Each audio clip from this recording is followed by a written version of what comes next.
right. Hey, what's up, everyone?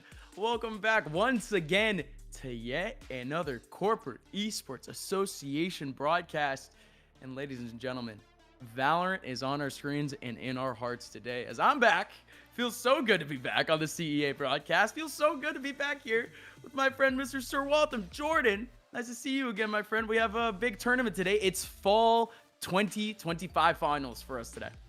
It certainly is. The weather's changing. The agents within Valorant are changing here up mind. It's been a little while since CEA's been back with that finals Valorant action. But when we do come back, we got a little bit of a special guest. It's going to be in Vito. We haven't seen him around yet, so very interested to see, maybe if these two teams start, leaning into him here a little bit. Of course, we do have Android as well as Every Day is Day One.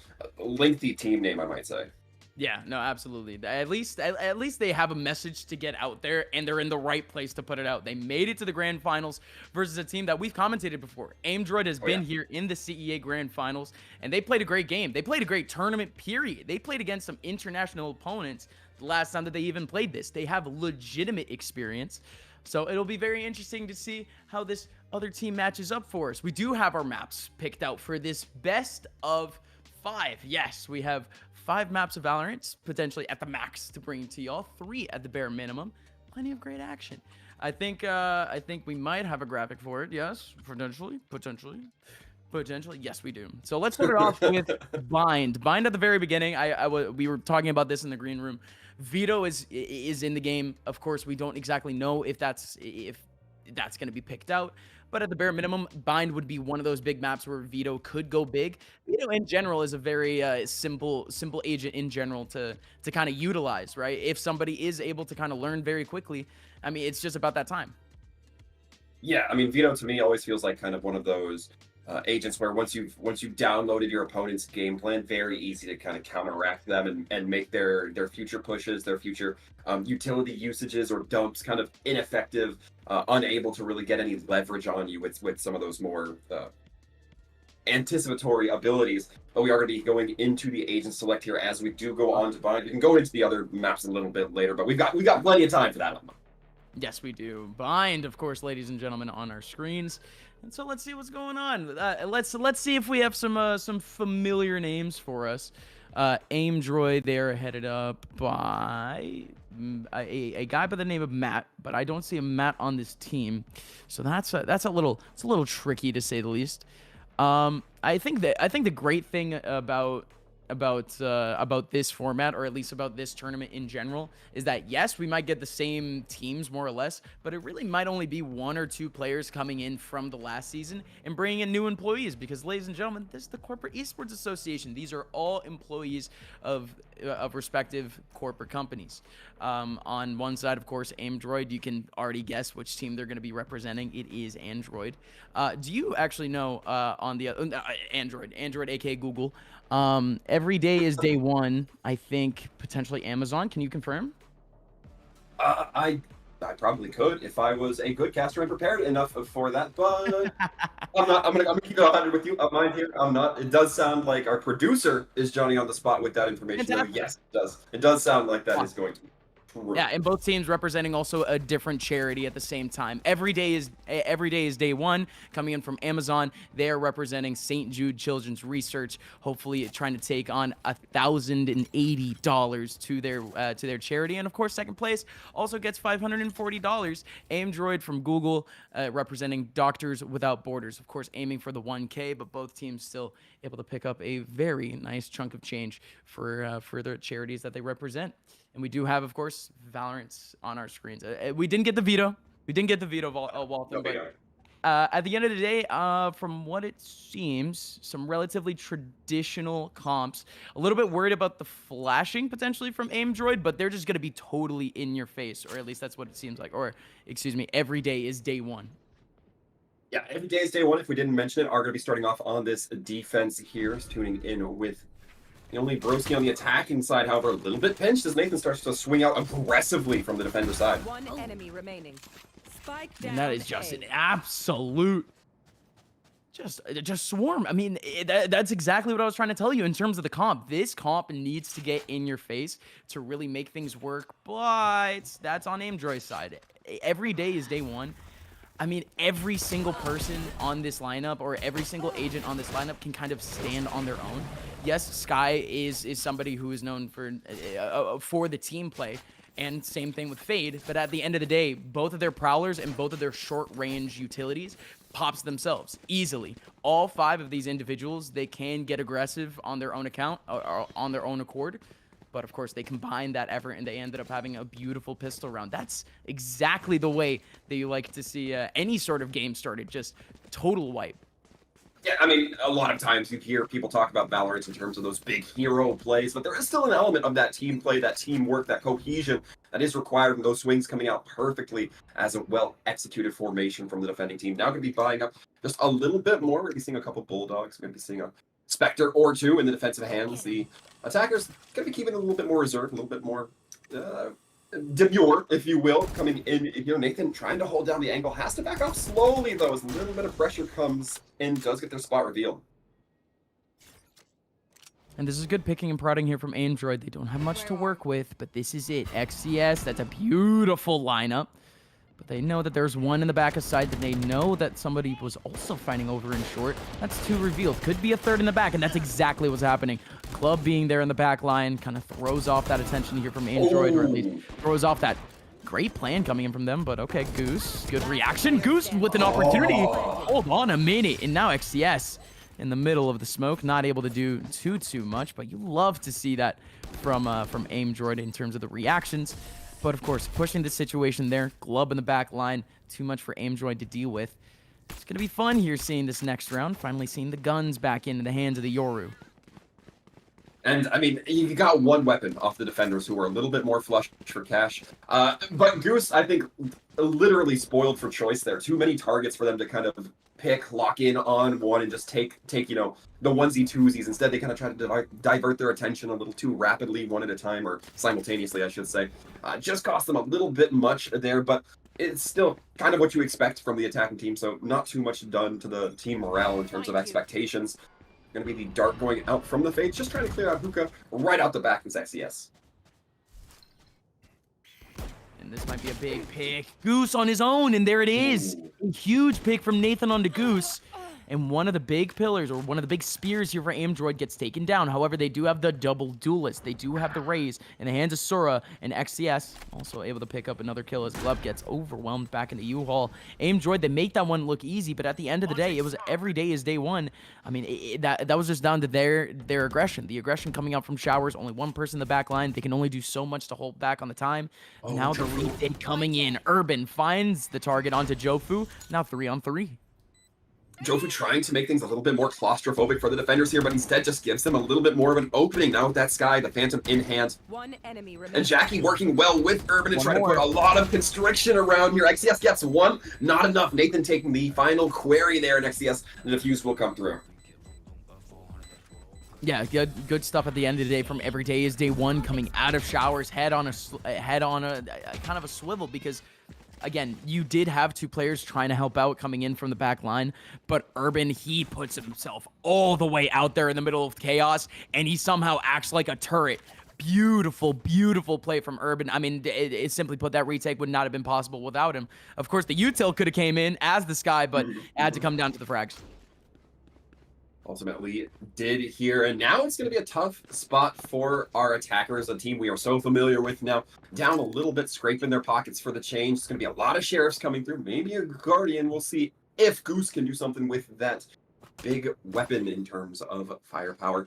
Although right now, looking a little slow, looking like a little bit of a B-side lean. That Cypher just hanging back. Sura getting rid of that Boom Buddy early on.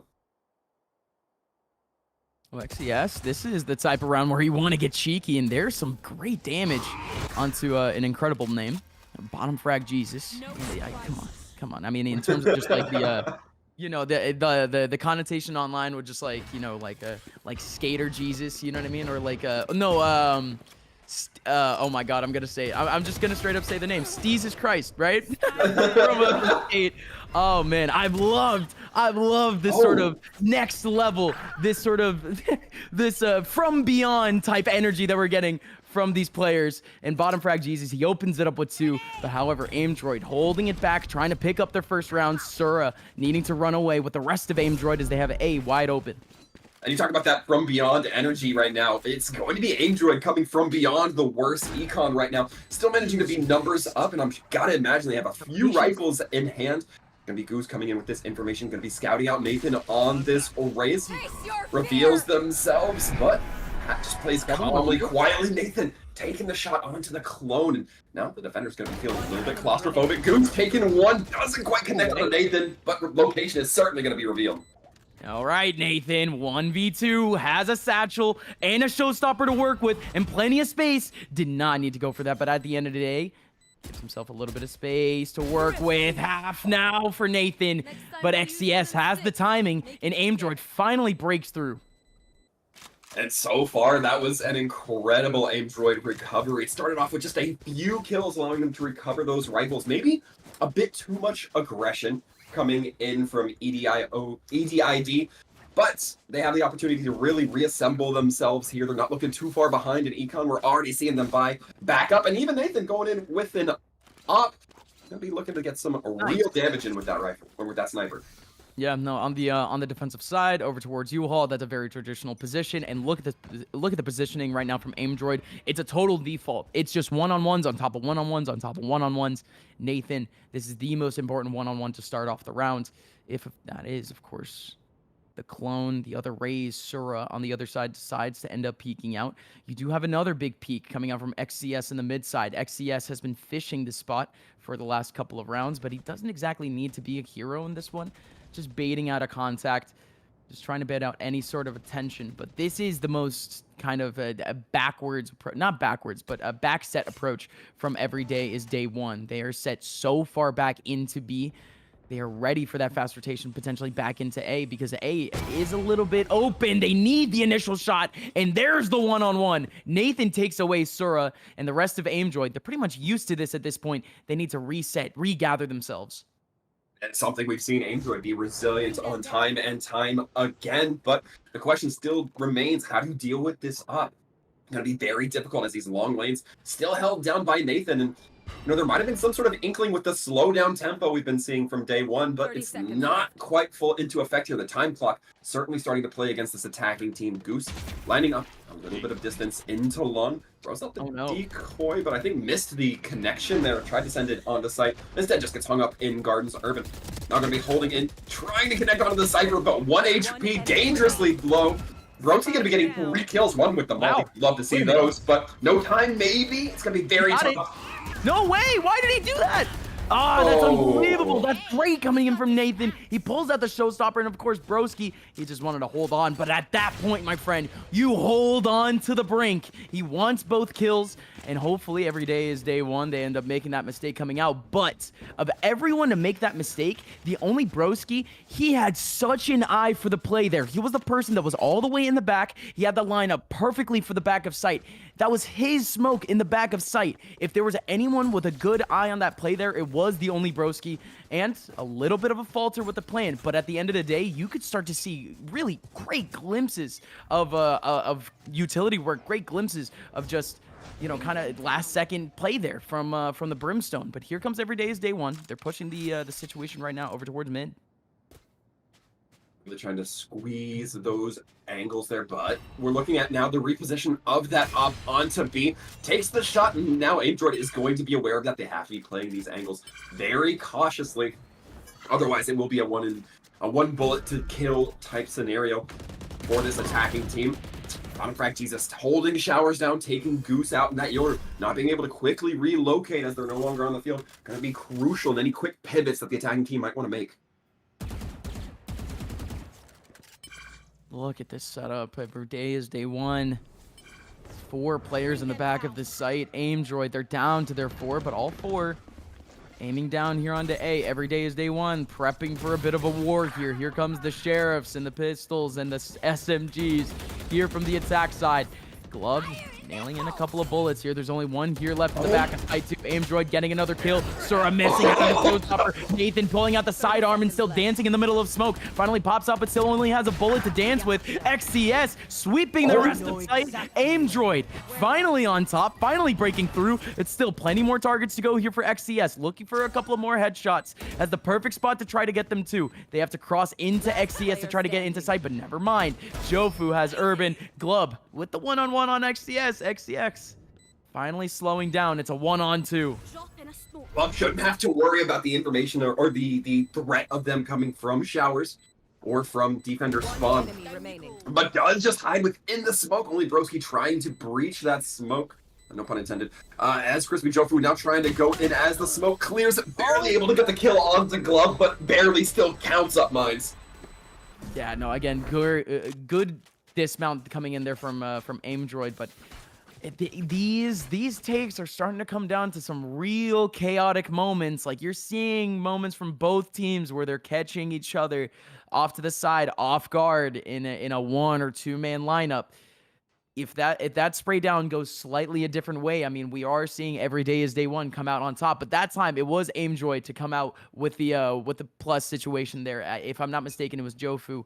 It was one of the players from Aimdroid on the front of site ended up sweeping too in the middle of the chaos, which not exactly what every day is day one that they were kind of expecting. But here we go. Jackie setting up now in a 1-on-1 is now the pistols. I'll lay across. Every day is day one, and they're getting so aggressive. Nathan on the long side, not able to do much. Ooh, but it's going to be the utility flush just to try to get Jackie out. Respect shown there. Oh, but the reflood back into the hookah zone.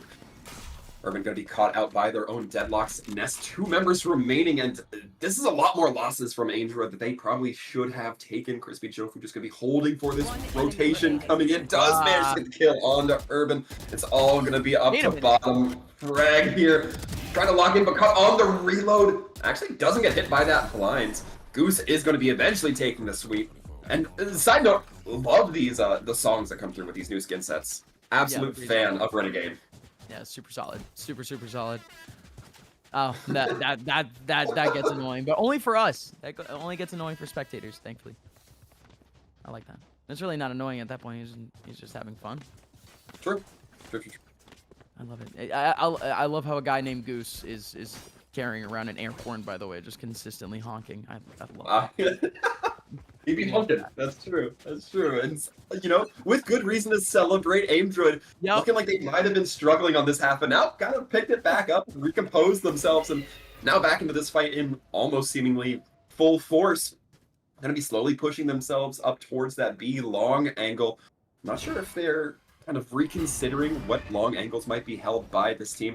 I don't think there was any opportunity for the op to be purchased, but still might be something kind of nurgling in the back of their minds as they look towards these later rounds.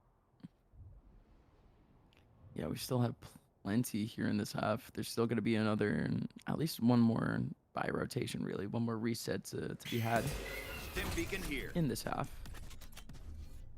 But Aimdroid, they're playing so interestingly right now. They're going to expend one of these brim smokes. Face your fear! Try to break into the front of the site, but also look at how slow Aimdroid was to get into hookah, and the ultimate coming in all the way from the beginning of hookah, and they use that as a fake to go into A. You love to see that from Aimdroid, picking and prodding away at the mindsets here of every day is day one, and now they're left on an island here, back over in their own spawn.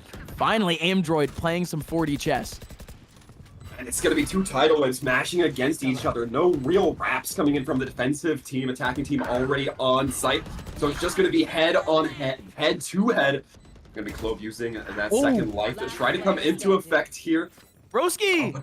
They need to just get a kill, but seems like they're going to be kited all the way to their doom. Glove not able to find anything with it. Attack is going to be coming out clean there. Dude, that's Broski again, though. What was I talking about with Broski's head or whatever? Dude's head is on a swivel. He is a human turret right now. You put him in a position, you force him to react, and he has laser sharp reactions right now. Broski, what a play. He stands himself in the middle of U-Haul, and everyone else continues to go down around him, but he does not care. Love the play from Broski there, holding it down. I don't know what had switched around, but now once again we're going to be seeing every day is day one on the back foot, especially in terms of that eco. A couple sheriffs, couple stingers. So it's certainly going to be the long range advantage for this attacking team. They're going to be saddling up. Oh, but this defensive team playing it a little bit smarter, grouping up, trying to get those three-man clusters down A short, but it's just not going to find the purchase. The defense, or the attackers rather, not really going to be allowing themselves to be caught out guard like that. They really have that heads-up alertness. No, the tough thing here for every day is day one is the fact that they're not establishing someone in the bottom of that short area, not putting up util, not keeping somebody there for the off angle. At the end of the day, every day is day one. They use that push as just really information at this point. But here we go, Aim Droid, they're still looking to kind of pick and prod through it. There's so much presence here from the defensive side, though. 4 defensive players here looking to hold it down, and Jackie gets the first frag. Showers is completely empty now. Aim Droid, they're tucking their tails, slowly going back into the B site, and they're making so much noise. This Raze has to do everything, and does the Raze even have a gun? And look at that util, the Deadlock holding it down, delaying time for this rotation to come in, and even more util coming in. Nathan now just needs a kill for the showstopper, trying to get the headshot. Nathan can't get it. This round is completely open. This round has been cracked open. The defense really tried to use those smokes to their advantage successfully. Might add, Glove does manage to get the one, however, Spike is down. Defenders now are in the hot seat, having to try to push forward here, but they're having a tough time trying to cope with these smokes. But a nice turnaround onto the Broski from Jackie. Urban trying to hold down. They are going to be successful. Amazing. Huge loss. I was going to critique the bottom frag Jesus for using that Deadlock ultimate early on, not catching anything on an eco round. But, I mean, you still get the win. You're still going to be feeling fine from it. Yeah, fantastic. It was the Deadlock to really at least allow Aim Droid to get into those successful, or excuse me, not Aim Droid, to allow every day is day one to get into those successful positions, back over into short and back into the back of sight as quickly as they did. Urban had a line of sight very, very quickly. Nobody from every day is day one could cross back into long or vice versa. Good stuff.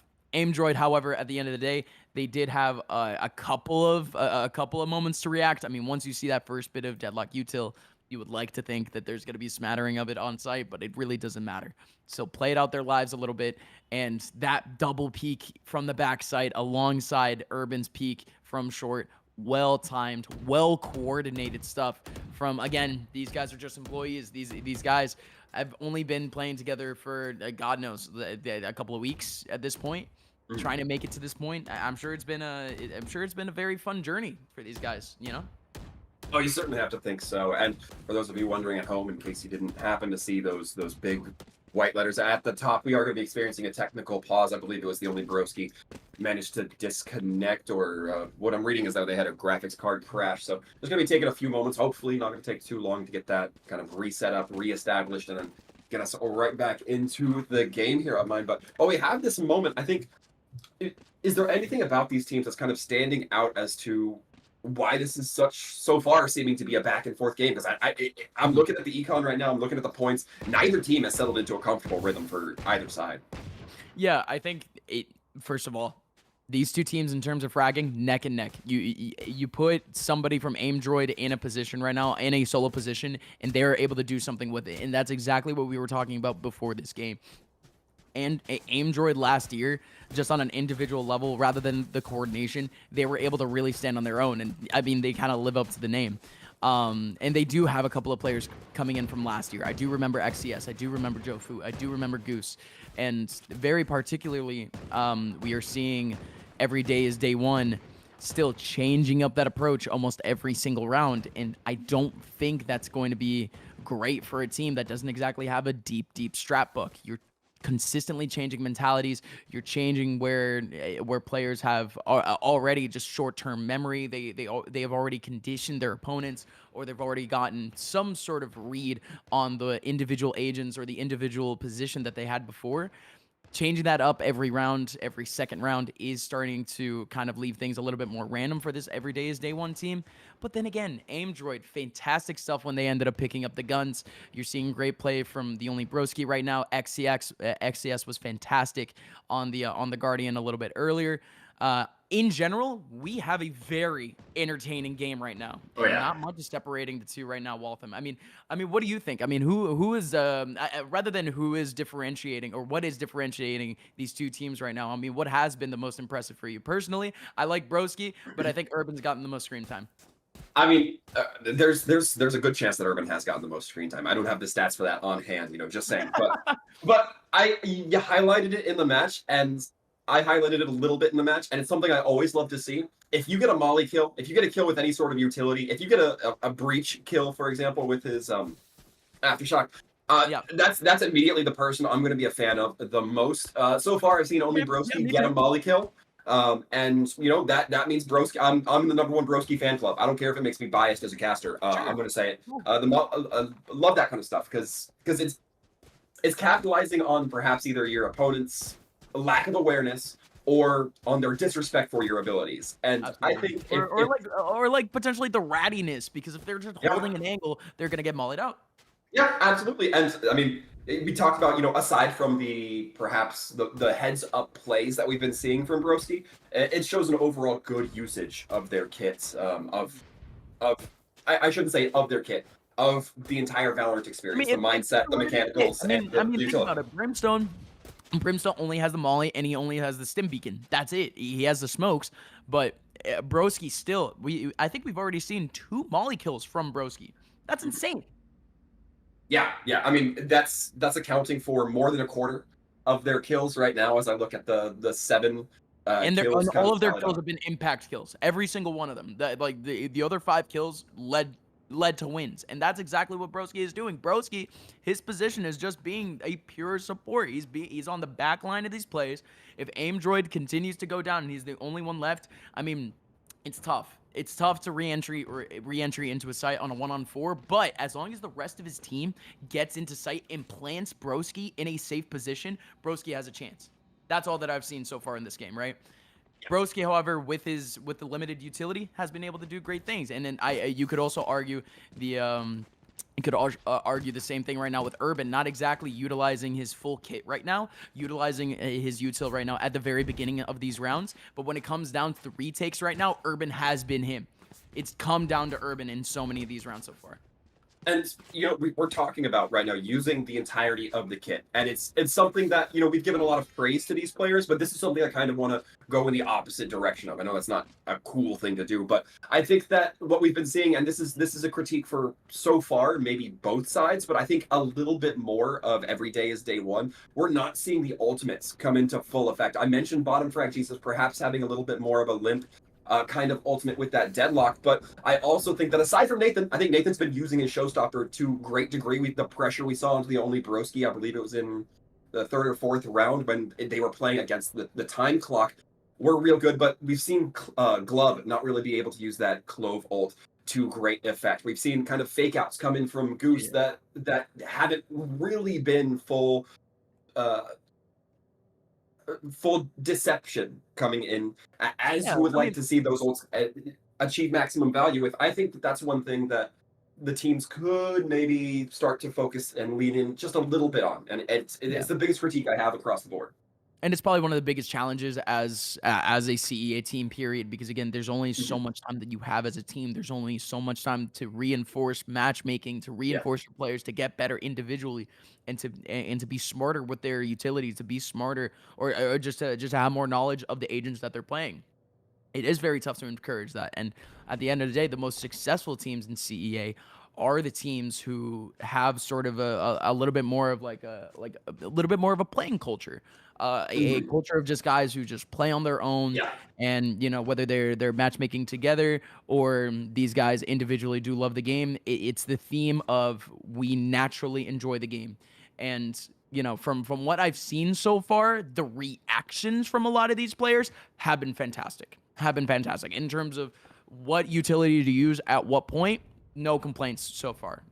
I and every day is day one right now. I'm still learning a little bit about this team, But at the end of the day, haven't seen anything wrong from the Deadlock in terms of the setups. Haven't seen anything wrong at all from the Fade. The Fades lineups has still been fantastic. XCS on the other side, on the attacking side, fantastic. But Jackie on the retakes still has been great too. Urban, I mean, you can really just talk about the gunplay at this point. Not much to really talk about the retakes just yet on Sky. But Nathan, that's a talking point. That's a talking point right there because Nathan. Pure frag, like you put Nathan in Counter-Strike, dude's dropping 20. Dude's dropping 20. but utilizing the showstopper, utilizing the satchels, I haven't exactly seen it so far. So Nathan, all eyes are on you right now, buddy. Buddy going 10-7 right now. All eyes are on you, pal. Yeah, guy. No, but it's fascinating, right? Because these teams, I mean, we're still in, by the way, a very long tech pause here. Which is crazy because we're talking about people who work for two of the biggest tech companies in the world, and they're giving each other tech support right now in the chat. Like, yeah, we got producers in the back end running blue screen analysis on crashes and things like that, but just trying to get everything locked in. No, but for serious, this pause, I gotta wonder, like, does this kind of come into any sort of a factor for these teams? I mean, we're still very early in this. It's a best of 5, and we're in the first half of the first map. But you were talking a little bit earlier about kind of the lack of what I would call settle in every day is day one, and where they constantly seem like they're changing tempo. They're constantly kind of trying to find a rhythm, but constantly changing up that rhythm. And I gotta wonder, does that? I mean, I see this as a benefit for both teams if they're actively talking about it.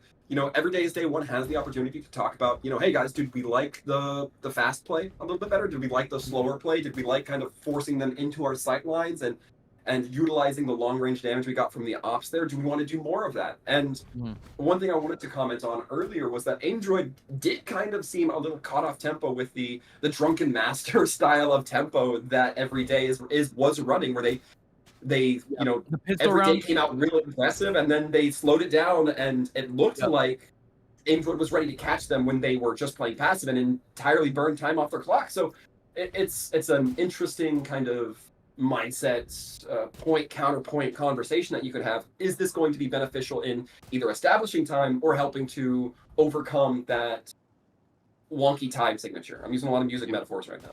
No. I mean that makes sense. Time signature. It's the overall tempo that every day is day one has been putting out round by round. And again, we have to go back to that first round. Just a cavalcade of pressure from every day is day one from one single spot coming in from A short, and that's a pure read. They needed Aimdroid to kind of be in those positions, and also they needed Aimdroid to be going slowly up the mid side, which is a pretty common thing in lower level bind. The mid interaction, the hookah interaction to kind of lock people into a close pistol battle, that's pretty common. And I don't exactly know if every day is day one was thinking about that, or if they were counterplaying at all. But at the end of the day, every day is day one. When they start off with that tempo, they forced Aimdroid to take some pretty rash decisions, and that alone already threw Aimdroid off guard. They were already kind of spinning through different options, spinning through different scenarios in the rounds. And again, this, like you said, is very much that moment where these two teams get that breather, because these first few rounds has felt that competitive. It has felt that chaotic. So you asked if there was any sort of an effect from the pause. I would argue that it is mostly positive for both of these teams right now, like you said. And it does look like the tech pause is ending very soon, ladies and gentlemen. Ending very, very soon. Everyone's back in the server, communicating once again. So thank you for sticking with us. It's a Saturday afternoon too. Thank you for spending some of that Saturday afternoon with us here at CEA. Well, here's the good news. Up mind is the tech pause was stopped, and it took us about 15 minutes to carve off 3 seconds of time from the pre-round timer. It looks like there might have been another quick pause, but I think the teams are calling it. Everybody's all ready and set to go, as we potentially continue to look into round 10 once again. Aimdroid versus Every Day is day one. I believe the teams are going to be calling for the unpause here in just a second. Sweet, sweet, sweet, sweet. And just looking forward in terms of what I've seen so far from Aimdroid from last year, comp wise. I remember Aimdroid having very traditional comps. You could tell that a lot of these players, they've been playing for a decent amount of time, or at least they have a very strong fundamental eye on what the game kind of, or how the game rolls. Um, so in general, again, I'm looking at every day is day one as just kind of like, what does this team bring for us? Right now, it just looks like Nathan and Urban, pure fraggers. Glub, same thing. Glub picking up the Guardian. That is just the call sign for somebody who can rely on their aim, or where their teammates can rely on that player to just stand on their own. And again, it's just ringing some alarm bells here for a team like Aimdroid. Will this team be forced to kind of pull out some crazier comps just to try to counterplay a little bit? Because again, Valorant has evolved plenty in the last 2 or 3 years. Has added a couple of different dimensions of difficulty. Has just in the last month or two, there's certain retakes that have become a lot stronger in terms of potentially Harbor, and we are going to be seeing Haven coming in a little bit later too. Again, a lot of questions here potentially for Aimdroid, depending on how positive of a performance we see from every day is day one, and we're back at it. Every day is day one. They started off with I want to say it was a 3-0 start. It was about 4-1 at some point, but Aimdroid clawing their way back slowly but surely. And we were talking about a high pace of play from every day is day one, and the counterplay from Aimdroid. Aimdroid's plan right now is to play individually. They're playing the one-on-ones, but they have an AFK right now. They can call this round. They can stop this round right now if they want to. They don't need to play this out. I think that for the integrity, they might just be looking to lean in. I gotta imagine that Broski is in comms with them saying, hey, something's still up with my PC. They may not have realized it before the round started, but they just want to play through. And right now, they might be trying to do a little bit of that tempo change that we were talking about on the other end of things, where they're just trying to make the defense get a bit more aggressive. Not going to quite operate in that capacity, however, and I'm not even sure if the defense is aware of the disconnect here. However, they're going to be aware that they are getting a handful of kills. Going to look at Crispy Jump Food being the last person to push onto this site. Going to be struggling here, though, as now the Flood surely has to come through. Doesn't even manage to get one. The AFK call will be had, and unless this is all some big overplay by Broski, no, it's just going to be the quick one and done. Yeah, so just it's as simple as it looked. Aimdroid just could not pull any sort of util to come out of that B long area, but it's tough to kind of say how Broski could have changed things in that round, because Broski's function has always been to kind of be that third, fourth peak in the pack, and he would have been basically in that same little stranded position there. Not really, not much impact that they could have on the rest of that round. So tough approach there from Aimdroid, but even more impressive is the play there from Glub alongside Urban. That is just not who you want to be peeking into right now. Glub, beautiful play off the Clove, and the fact that they didn't even have Deadlock util really covering that up too much. And that is just ringing alarm bells more and more. Here comes Glub once again. Glub taking on a lot of pressure. Love that TP coming in from the Yoru in the middle of sight. Looking to make things chaotic. Looking to peek now. Here comes Goose. Goose gets taken out by Glub. And now Aimdroid stuck on an island. They still have 2 people in the middle of this B site, but that space is very, very quickly getting closed down on. There's one TP, and Jofu can't get anything else done in the round, and there's still yet another AFK in this round. I mean, it's just tragic to really think about. Yeah, I mean, if I'm XCS, I'm probably just panicking and trying to get the spike down for what little decon I can. Be tough, though, as the rest of the defenders do swarm onto them. I like the theory there of Crispy Joku staying back on the site. Not sure if the defensive team was aware of that Cypher still being planted. But in the end, it's going to be very difficult. Looks like the teams are going to be calling for a remake at the half. Looks like Broski's still not having their issues resolved. And if they do get subbed out, I gotta wonder how that's kind of going to change the complexion of what these teams are going to look like. I think it changes it totally. Aimdroid here. I mean, Broski's a fantastic player. I was talking so much about him during the pause, and for good reason. He just seems like a good natural Valorant player, and I'll just say this: when it comes down to Brimstone, there's just not too much that you can do, on your team. I think we've been kind of emphasizing that so far, and with the lack of options here, Broski has played his role so well for his team.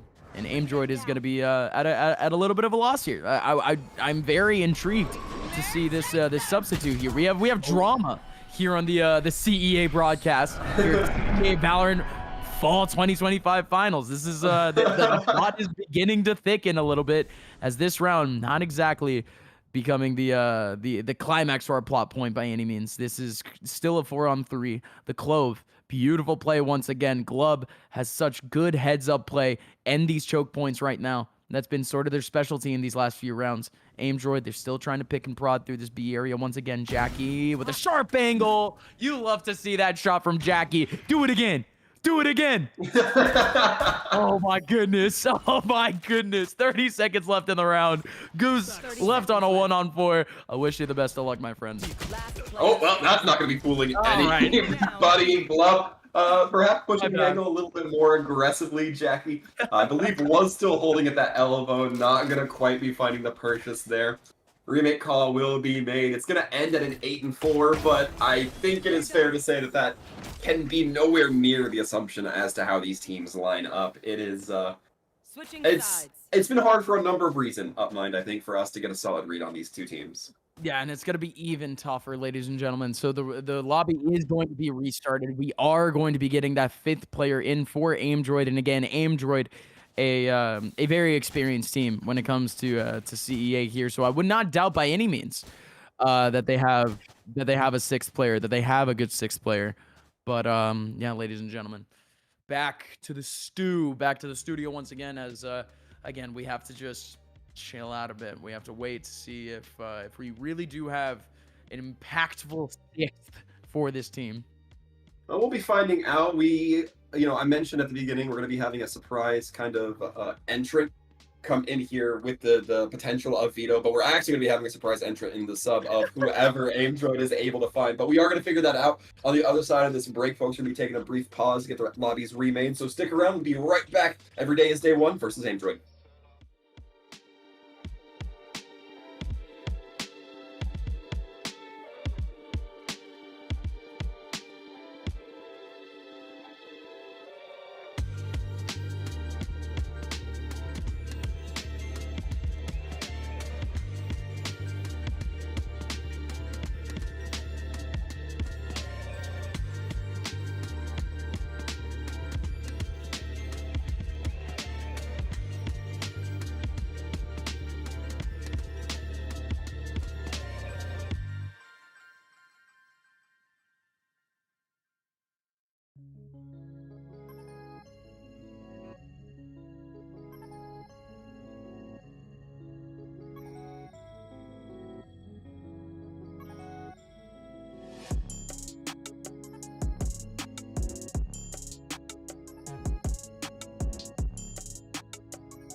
And we are back.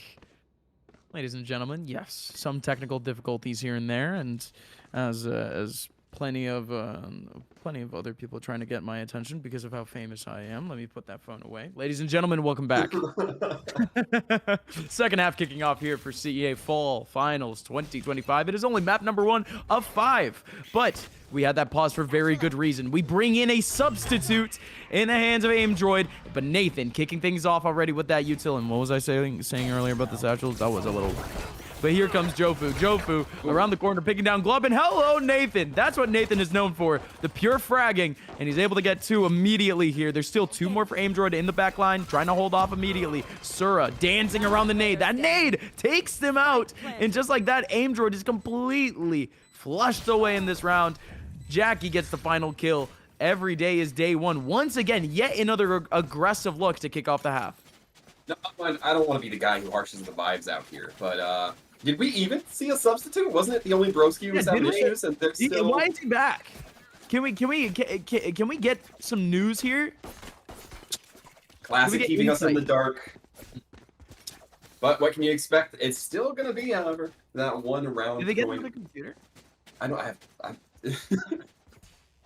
System updates. Remains to be known. Dude. Oh man, they had us on the edge of our seats, dude. Well, some would say that we are still on the edge of our seats. That very much some of so, us have never left. Shoutouts to gaming. This gaming is very intense. Shout out gaming. Oh, and it's gonna be all up to Sura managing to get the 1-2 kills off the attacking team when they have the better firepower. Might not be looking too bad. That was a tough time for us to be in first person of Sura, but Jackie's still gonna be taking the shots, taking the bulldog kill. Spike does go down, and that's a nice little 2-point lead in this half for the now attacking every day. Yeah, no, honestly, not too bad there from Sura. That was pretty good movement there at the very end from Jackie, but. Oh, sweet, sweet something. Like, this is such an interesting little situation here with Broski still being back, but I'm still very much anticipating, you know, what Nathan has for us here on the attacking side, because his satchel play, again, I was just questioning the utility. Where does the utility come here from Nathan? I don't know. Ultimately, we might see him on somebody like a Vito. We might see him on somebody like a Chamber. But here comes Sura taking down Nathan as Nathan bursts through the smoke. Glub even coming in into U-Haul. Yet another swing from Every Day is Day 1. Yet another aggressive swing from Every Day is Day 1. AimDroid has been flushed out of the back line once again, but this time they have players watching watching those end choke points here. Goose from up top picking down 1, and we're down to a 3-on-3.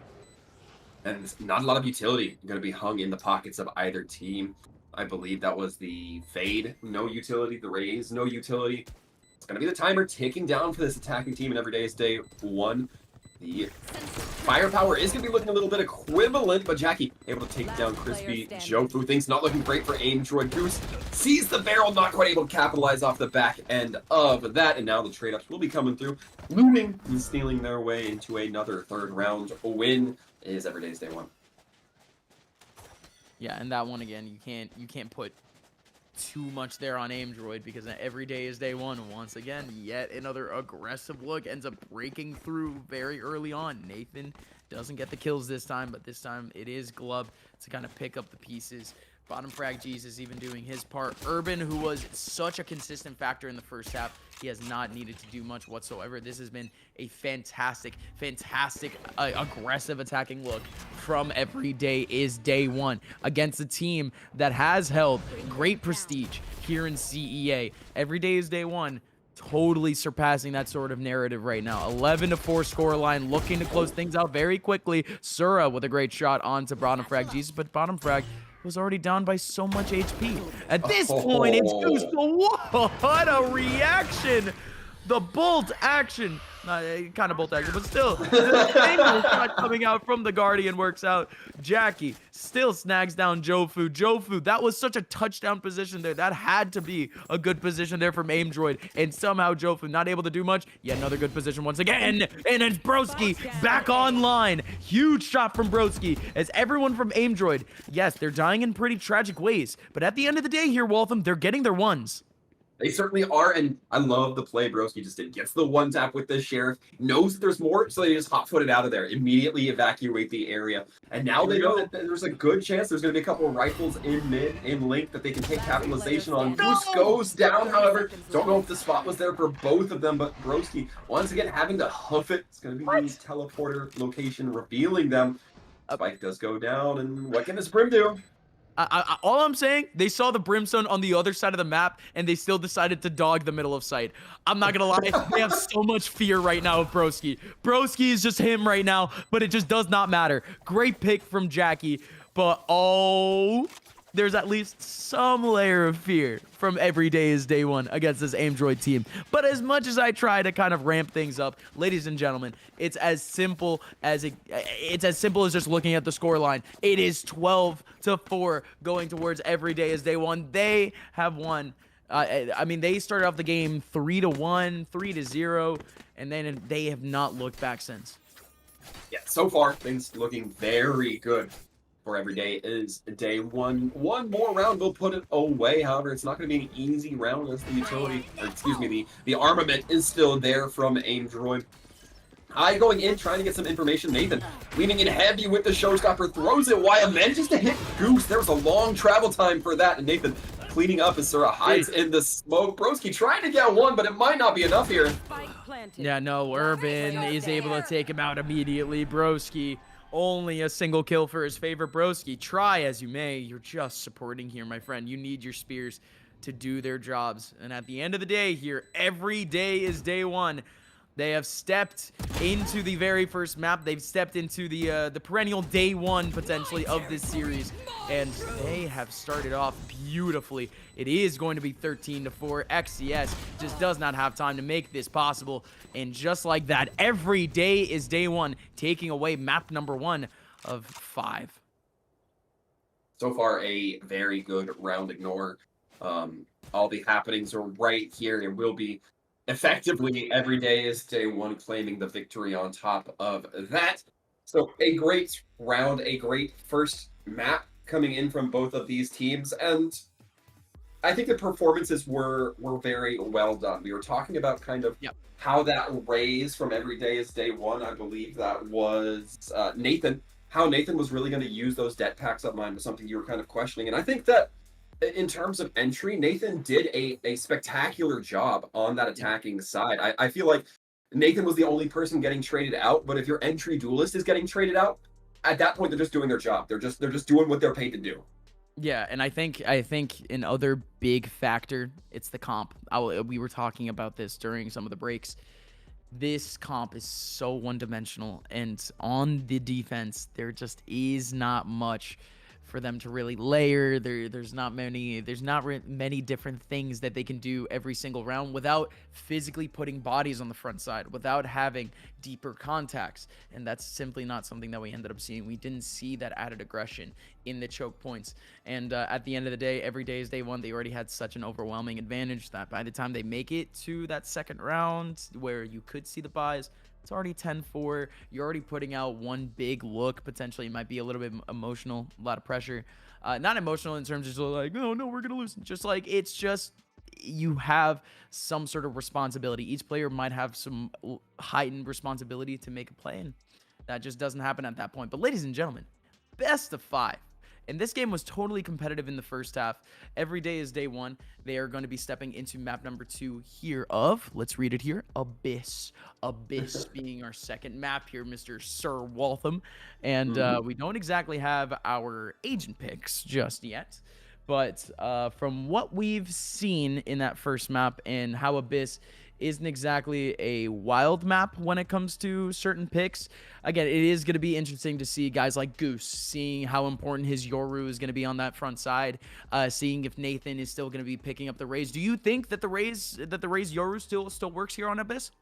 I think that the Yoru has a lot more viability here on Abyss. Absolutely. Anything that allows you to get from one side of this Titanic-sized map to the other in any fair amount of time is immediately going to be a huge leverage point. As for the Raze, I'm not sure that maybe the dimensions of this map are so favorable for, you know, those high-impact frag grenades. Yeah. Maybe not so much for those debt pack entries that we like to see sometimes, and even the showstopper. The showstopper, it's very easy to clear out in kind of the same context as those paint shells if they're able to kind of see it coming and get out of the way. I think a lot of times we saw some kills on binds go in the way of Nathan because there was so much claustrophobia. There were so many people tucked against boxes or snuggled up together that they just weren't able to escape that huge bazooka-like explosion. Yeah. So to go back to your question, definitely more on the Yoru than on the Rays. One thing we talked about is the only broski on Brimstone, and now I don't think we're going to be seeing that as much. I think that maybe something like the Omen. I haven't toyed around much with him on this map, but I think the new Harbor reworks are also maybe a consideration of something you can play, being that you have a little bit more distance to put those smokes. Granted, you don't have as many of them because Harbor, I believe, only has the one charge for himself that comes back after a little amount of time, but it really comes down to how big this map is, the travel time, and how easily you can use your utility from a distance. Yeah, and that's where potentially some newer picks, right? And this is again one of the big criticisms that I might have had of this team, is that it seems like a lot of these players have been playing since really the beginning of Valorant, and they've missed out on potentially evolving with agents like Tejo, where Tejo, they could have the salvos, they could have the missiles going into the back lines, being able to pick apart some ratty angles, and okay, never mind. At least in terms of the team that we're not worried about, we are seeing Waylay. This is fun, but is there anything really inspiring about the agents that we're seeing floated right now on this attacking side? We're seeing the Veto, but that Cypher isn't exactly inspiring. Same thing with the ISO. At least the ISO works on this map. Same thing with the Astra. The Astra is a fantastic pick, but again, let's not doubt it. Let's not doubt it because it's simple, right? Sure. Yeah, one thing I like talking about in this game, and we were talking about a little bit, and I'm gonna go off script here a little bit on mine.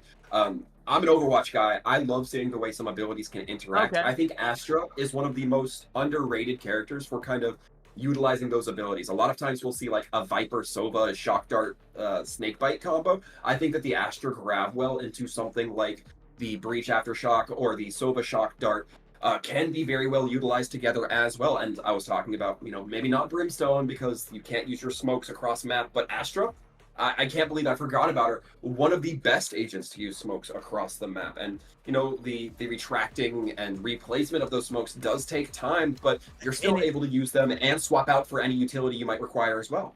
Absolutely, and that has added a very heightened level of really need for this character in this or for this agent in this new patch, because of how much available utility that Astra has in comparison to everyone else. There's certain agents such as Breach. We're seeing they're seeing them on the screen right now. Breach really only has about 5, maybe 6 possible uses of his utility in a round, while Astra, their base is 7.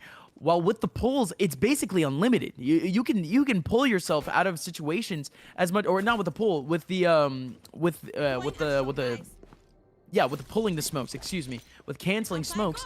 You can basically do that as much as you want, and you can burst in and out of little ratty angles for basically anyone. The Astra is so much more useful in this update, and we are seeing at least an added layer of interest here in Aim Droid's comp.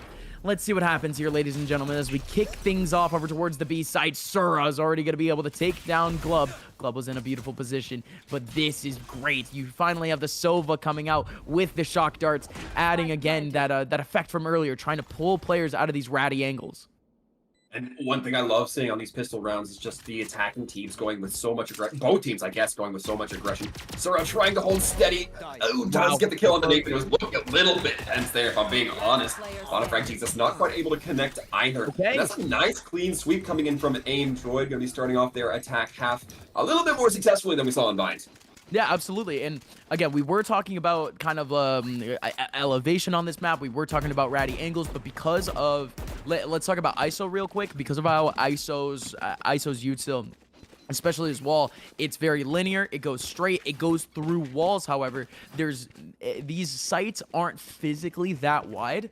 So agents like Breach, agents like ISO, where they're pieces of utility, where their entry utility just goes in a straight line through a site, it does take up a lot of that square footage, and ultimately AimDroid is able to get into these weird little corners a lot easier, as they are right now. Nathan, he gets taken up by the ISO, but he still gets picked away. Such a close situation there for Nathan to try to get something going, but Goose, this is the big effect here. The Yoru popping out of these deep angles. Yoru might be a problem.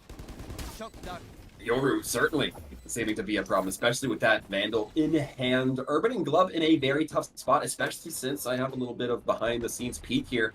Glove only has the shorty to utilize, so really going to have to try to maybe leverage some of those smokes. But no, instead, it looks like it's going to be for Urban instead. Urban now trying to leverage their way onto site. It's going to be difficult, but does manage to get Goose. That is a huge start. Takes the Vandal out of the scene. Sure, we're going to be equalizing a little bit more. If you call it 3v1 equal, I'm sure Glove would not appreciate that at this point. Holding in the smoke, trying to make a dive out, but again, it's only the shorty. You can do so much.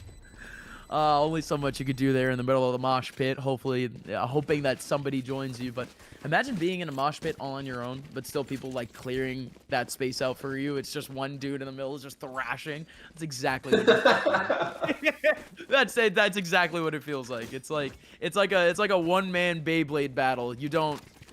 It's kind of fun. It looks fun from the outside looking in, but listen, we want to see that clash. So we didn't get to see it. Is what it is. 2-0 going towards AimDroid, but we have an actual round of Valorant coming up in front of us here, folks. Every day is day one, coming out with the guns. They do hold themselves a little bit far and away from this mid side, though. AimDroid, this is one of those maps where if you take up the mid side, control is a lot more linear for the rest of the rounds.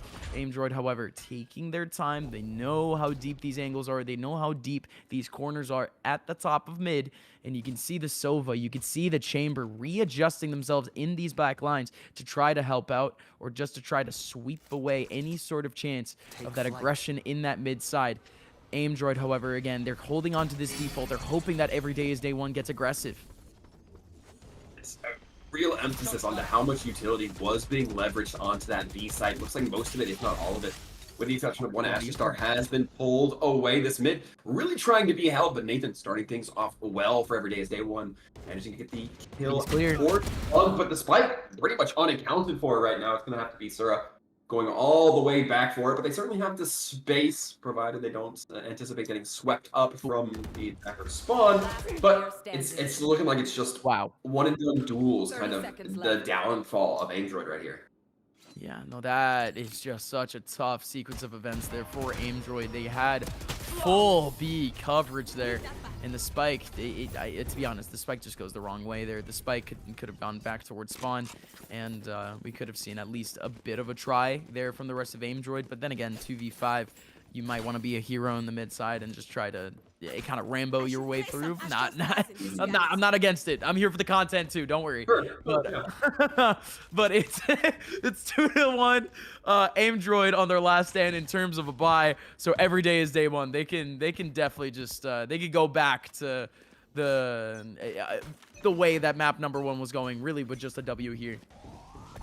What a big flash coming in from bottom frag Jesus, but immediately has to get pushed back a little bit. So does the waylay information going to be gathered there. A nice blind, but bottom frag still able to get one as the Broski lines themselves up kind of perfectly with the Yoru clone. Maybe a bit of a miscalculation, a miscommunication at worst, but now it's going to be the attacking team stuttering back, regrouping, and bottom frag Jesus, despite being one of the only people to take severe damage, is going to be now playing a little farther back, relying on a little bit more of this utility, lining up the flash, lining up the aftershock, and not really getting too proactive, just allowing the attackers to try to be the trendsetters there. There'll be more stun, or more stall coming out from the defense, and it looks like the attackers are trying to poke and prod their way into another angle, but it's so difficult to do on this map when you have such limited time. And it's such a tough comp to really stall with. I mean, a lot of that stall really comes at the front choke point, and once those players end up making their way on, there's not there's not much ways that those agents can really react. It's really just gonna have to come down to the breach flash more than anything. But here comes the take here on the B site. Every day is day one, already taken down a couple of pins from the bowling alley, and there goes Club taking down 2. XCS down so low on HP. It would have to be an absolute miracle. 2-2, every day is day one, continuing to stomp. Can I talk about that interaction from Glove? Gets the first kill, anticipates the swing off the back of it, so activates their concussion, activates that Nova Pulse that causes so much disrepair onto Jofu that they're able to easily and quickly get the cleanup there, allowing for that Fade to be the only, or excuse me, allowing for that last remaining member to be the only one standing. It's a tough spot, and right now, I'm so far very enthusiastic about the Astra play we've been seeing come through for both of these teams. Now it looks like the attacking team trying to lean in here, and now they're the ones without the better equipment. Now they're the ones who are suffering a little bit. Goose going to be trying to line up, has to play very carefully though. Urban is right there. Oh, okay. Goose with a bit of a nasty surprise. That's kind of what you expect out of the Yoru, but otherwise not much of a follow-up. There's only 2 remaining here on Aim Droid. One of them is playing Ring Around the Rosie in the middle of sight, and Nathan, instead of wanting to play Duck Duck Goose, right on the head, right from above too. There's still a 1-on-4 here for Crispy Jofu, and you want to see this. Hold on a minute. The FC player's looking right at him, but a chance here with the off angle. Okay. Love to see it. Love to see a little bit of drama, but yeah, it's just for our fun. It's just for us that has the X-ray vision. For every day is day one. 0 pressure from that round whatsoever. The guns, however, are back. Aim Droid has their guns. I feel like that was kind of a tough spot in Aim Droid. I feel like I saw them trying to pick up a lot of weapons, trying to pick up whatever the enemy was holding, but it was always their team's weapons or like a shorty that happened to be out of pocket on one of them. It never felt like they were able to get a grip on anything that would have actually provided them any benefit. That's just a disluck of the draw, if you will. Nathan now looking to line up their ultimate. Immediately dashes in. Bottom Frag Jesus able to get one as well. Huge fan of Bottom Frag Jesus as they got an ability kill. Right. Mentioned that in Vines. Love those every time. Broski managing to get one, but it looks like that might be a Pyrrhic victory. Yeah, no, it doesn't. Yeah, I really don't know what to tell you about this round right now. That every day is day one. Just swarming that A main. Not much to really say right now. It's these 2 players really just trying to stomp their way back in. Everyone from every day is day one spilling out of that same position. Love how aggressive the Waylay is getting right now. You already know how great the Waylay is in terms of getting their one and getting out. And Nathan has not stopped by any means in these defensive setups. Great to see from every day is day one. It's optimal Valorant. It's incredible stuff, but Aim Droid still try as they may. They do have a chance here. It is a 1-on-2 from Broski. You love to see that as Broski still tries to cut down the numbers. 1-on-1 versus Urban, but Urban takes him down. 4-2, going back towards the side of every day is day one. But again, we continuously see glimpses of hope here for Aim Droid from every single individual. Sura's had their moments. Goose has had their moments. Broski absolutely has had their moments. XCS absolutely has had their moments. Jofu's had his moments. Everyone here from Aim Droid has some sort of potential in this game, but it is about bringing those factors together right now, which is why we focus so much on that composition from a little bit earlier.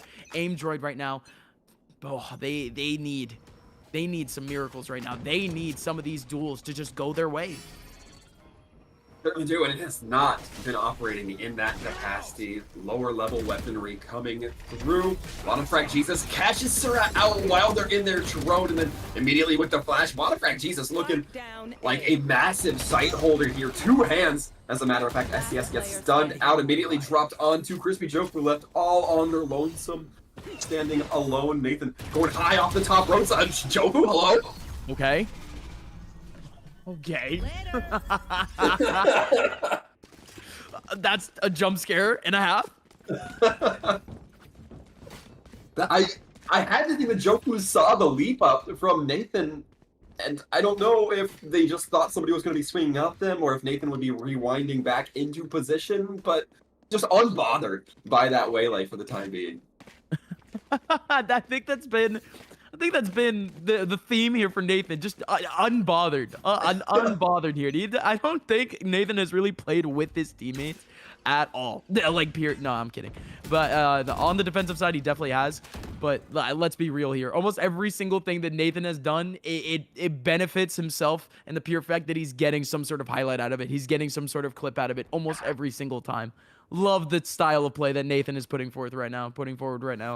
But Aim Droid, back to the actual video game, back to the competition here. It is Aim Droid up by 1 right now.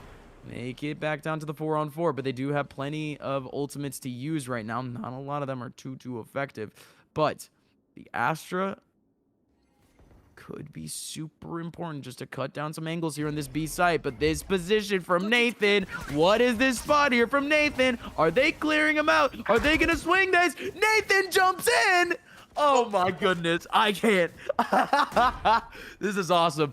5-2, Aim Droid. They needed Nathan to once again, kind of that mosh pit situation a little bit earlier. He jumps right into the middle of the mosh pit and he just gets absolutely clowned. I wonder if Nathan was going to try to wrap around, go towards Nest, or just swing straight on the point. Doesn't matter. And he's seeing Aim Droid with a nice little uptick in their score line, now 3-5. Looking a little bit better. I was getting worried. They lost 5 in a row, but they're seeming to break that dry spell. Yep. And they still have enough money to buy some rifles. Broski might be suffering a little bit. No, looks like Goose is going to spot them, get the weapon for themselves, potentially here. Yeah, and we'll be getting that Vandal. Although light armor could be crucial, although just 2 Phantoms, Nathan and Jackie, could be the difference makers if the headshots lands onto Goose. Let's see what happens here, folks. Urban, he's already been hot this game so far. And he steps up with that first contact over towards A, but looks like all the action is going to be happening mostly over in B now. And it's tough, too, to see that recon bolt be hitting. I love that lineup there from Sova. And there you go. There's the ISO doing his dance. Broski now in a one-on-one. Oh, misses on the first burst, but gets the second. Good stuff. Glove goes down, and nobody's able to pick him out. Nobody had any idea where he was. Now, this is a chance here for Aim Droid. And not only that, but Broski collecting another kill in the mid side. Collecting somebody rotating. And now Nathan, no chance all the way out in the open. One more player over in heaven. Jackie might have a chance here. Jackie could break down this round a little bit because bottom frag, he is stuck. Yeah, there he is. Broski once again. You love to see that from the man. 3 kills from Broski, all with just really just having a good advantageous position just off of good aim. Aim Droid finally picking up some win in their sails. This game is truly competitive now. It's 5-4. It certainly is. I was getting worried. I'll be honest. I saw Broski going into the contract and immediately thought, oh, this could be a great opportunity. He comes out and he's just facing that door, that destructible door near A vent as the chamber is swinging in. I'm like, oh, he's a sitting duck at this point. But I think the team reinforcement was there, covered. Immediately the chamber drops with that ultimate in hand, so no threat there, and allows for way more map control now. Speaking of that map control, we're seeing Broski push up into this mid, trying to get that main line, really restricting the rotations, especially as Goose gets the kill onto Urban. Bottom frag had to hear the ISO. Doesn't matter. Broski has the number on him. And going for more. Jackie's still able to take him away. Glub at the same time. What an important kill coming out from Glub over in the mid area. And Nathan, yay, another sharp shot. What a shot from Nathan. Now it's a 2-on-3. Aim Droid somehow not done. Again, those first initial peaks from Aim Droid out through the mid side, helping them for now. Individually, Aim Droid has been giving themselves a chance. Like I was saying earlier, it's just about actually converting those one-on-ones. Aim Droid, they've had plenty of opportunities. Now it's time to win them out. Sura taking on the all-aggressive Nathan. Nathan finding a little bit more than he could chew, as now Jackie is going to be the only person stuck in the back of this A site, actually trying to hold things back. But what is happening here? Aim Droid, they basically had the entire site, and they're second guessing it. However, here comes Aim Droid. They do have that Cosmic Divide. It does cover up that heaven area. Glub is behind now, and a Hunter's Fury. Hunter's Fury is going to be good for both teams. It's the same ultimates for both of these teams. There goes the Hunters, not taking away anyone. Sura does get the trade onto Glub, but this position from the Sova was steady in the back of sight. Jackie might have just played the right game of Ring Around the Rosie. 9 seconds left. There's the play. Sura stands up, playing now with Jackie. Jackie with the peek. Cold peek from Jackie, and it's sharp onto the head of Sura. 6-4. I think if I'm hypothesizing here up mine, I think that should have gone to Sura. I think that the nerves might have gotten to them just a little bit. I think Sura was the one to land the first bullet off, and the reaction was there from Sura. Absolutely. Yeah, they just did not connect. Jackie having a little bit more of the cooler demeanor, able to land the shot that wins them that round. The 1v1 on the Sovas though, are you kidding me? Cosmic Divide versus Cosmic Divide. Hunter's Fury versus Hunter's Fury. The Hunter's Fury does nothing. It was, I mean, at least for the attacking side, it was there for the post round. But at the end of the day, it had to come down to the duel of the Astras. Focusing. And now can kind of take a little bit of a breather from that round. Once again, the slow methodical pace coming in from Aimdroid as they slowly work their way up. By the way, I'm so sorry. Yes, no, absolutely. This is starting to look a little bit difficult here for every day is day one. They're getting pressured now from both sides. And this chamber, you're gonna be feeling the pinch here, the double swing. Oh, but Urban able to overcome it, manages to connect the timing just off from Goose and Broski. That is a fatal blow onto the team of Aimdroid so far. Sura going down. Urban landing themselves a nice little 3-piece. Comes with a side and 2 biscuits. Now Jofu getting the 4th. Oh, doesn't get the ace. Oh, Glove. Truly the LVP of this round for robbing Urban like that. Yeah, no, seriously. You did not need to do all that, Mr. Glove. Urban had it all. What a round from Urban, dude.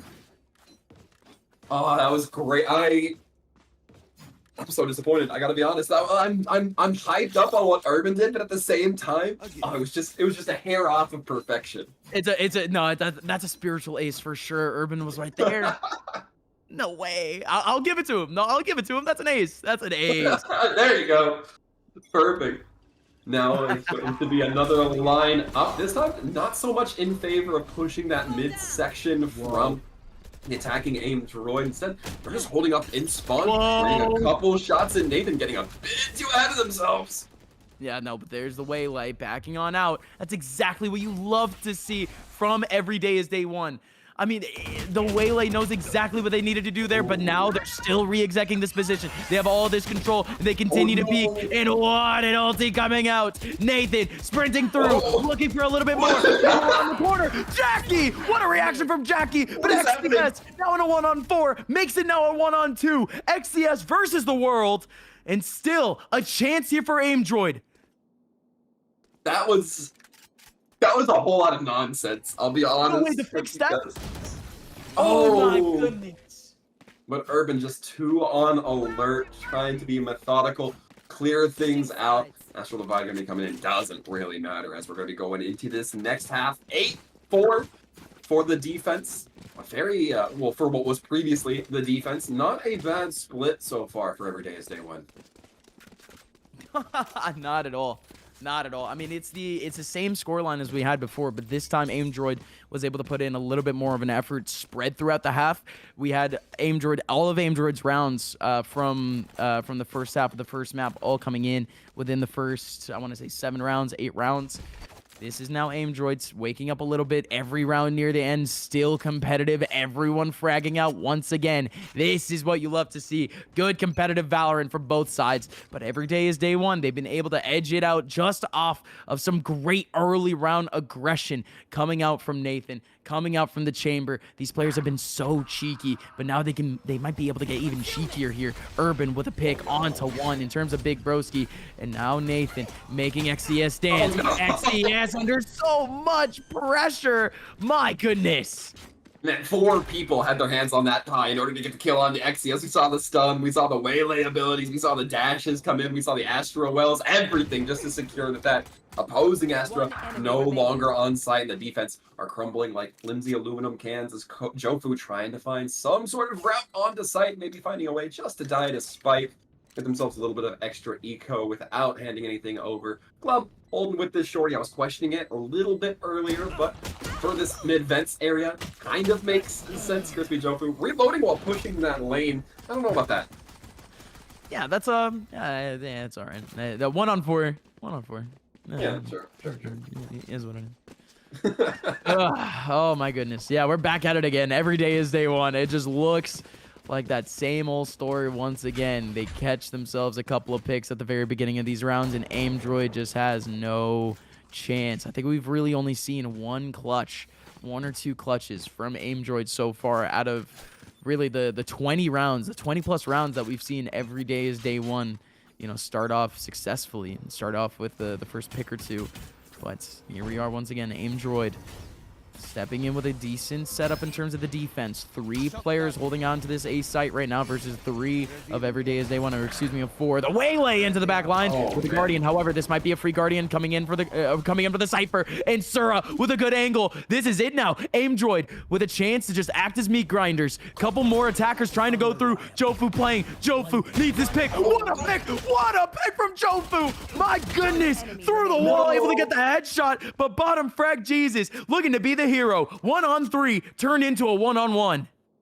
XCS has their opportunity. They were the ones last round pushed so aggressively by the attacking team, and now it's their chance to perhaps flip the script, get a little bit of get back onto this breach. Bottom frag Jesus, however, taking a nice route to try to relocate themselves. But I'm not sure. XCS is checking their foot. Then what is happening? This is a do-si-do of the era of mine. Dude, what is happening? What is happening? XCS has no idea. Oh no! Oh no! Oh, had to come down to the reaction once again, but that's a 1-on-3 for bottom frag Jesus, and every day is day one. Nothing can go right for Aimdroid. That is so tough. Things were looking so brutal here, and honestly, I feel like the waylay is paying off huge dividends. I, as a caster, it's getting a kill every time he TPs. I was questioning, but truly nothing quite compares to the level of entry that the waylay has here, going up into the sky, breaking the crosshairs in a way that most other agents just are incapable of. Breaking the lines of sight, breaking the crossfires. It's unbelievable. The amount of pressure that the waylay TP does for this team. And again, the waylay backing on out of having not finding anything, but still overwhelming. Every day is day one, coming in with everything but a rifle, with everything but a Phantom and a Vandal to sweep away Aimdroid. 2 more players remaining, and this is such a quick rotation too. Aimdroid has such a good response to this, and they're still getting wiped away. However, Goose has an angle, both peeking in together. Jofu doesn't see Glob with a stun, and Urban gets the shot. Every day is day one again. I will never understand how this Astra is finding so much value with the Bucky, with the Shorty, with anything. They are just taking their advantage into that B-side alcove area and holding the corners and using the stuns in such an intuitive way. As soon as they anticipate there's somebody there, they hit the stun, either force them closer to them, hey, guess what, great for Bucky, or force them to be concussed for what feels like 5 hours, also great for a Bucky.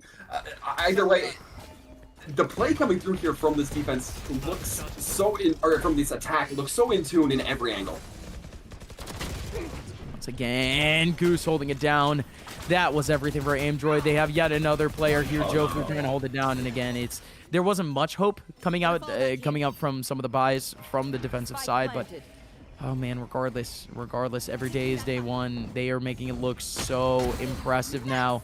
They are making it look effortless, really. These players are just playing their lives out. They're just playing as they would in a casual game at some point. But hold on a minute, maybe for wrong reasons. XCS, he was able to collect 4 easy kills, and he might have a little bit of time here. Urban around the corner. He does have a good offing. The Astra does have a little bit of util, and he does have a beacon.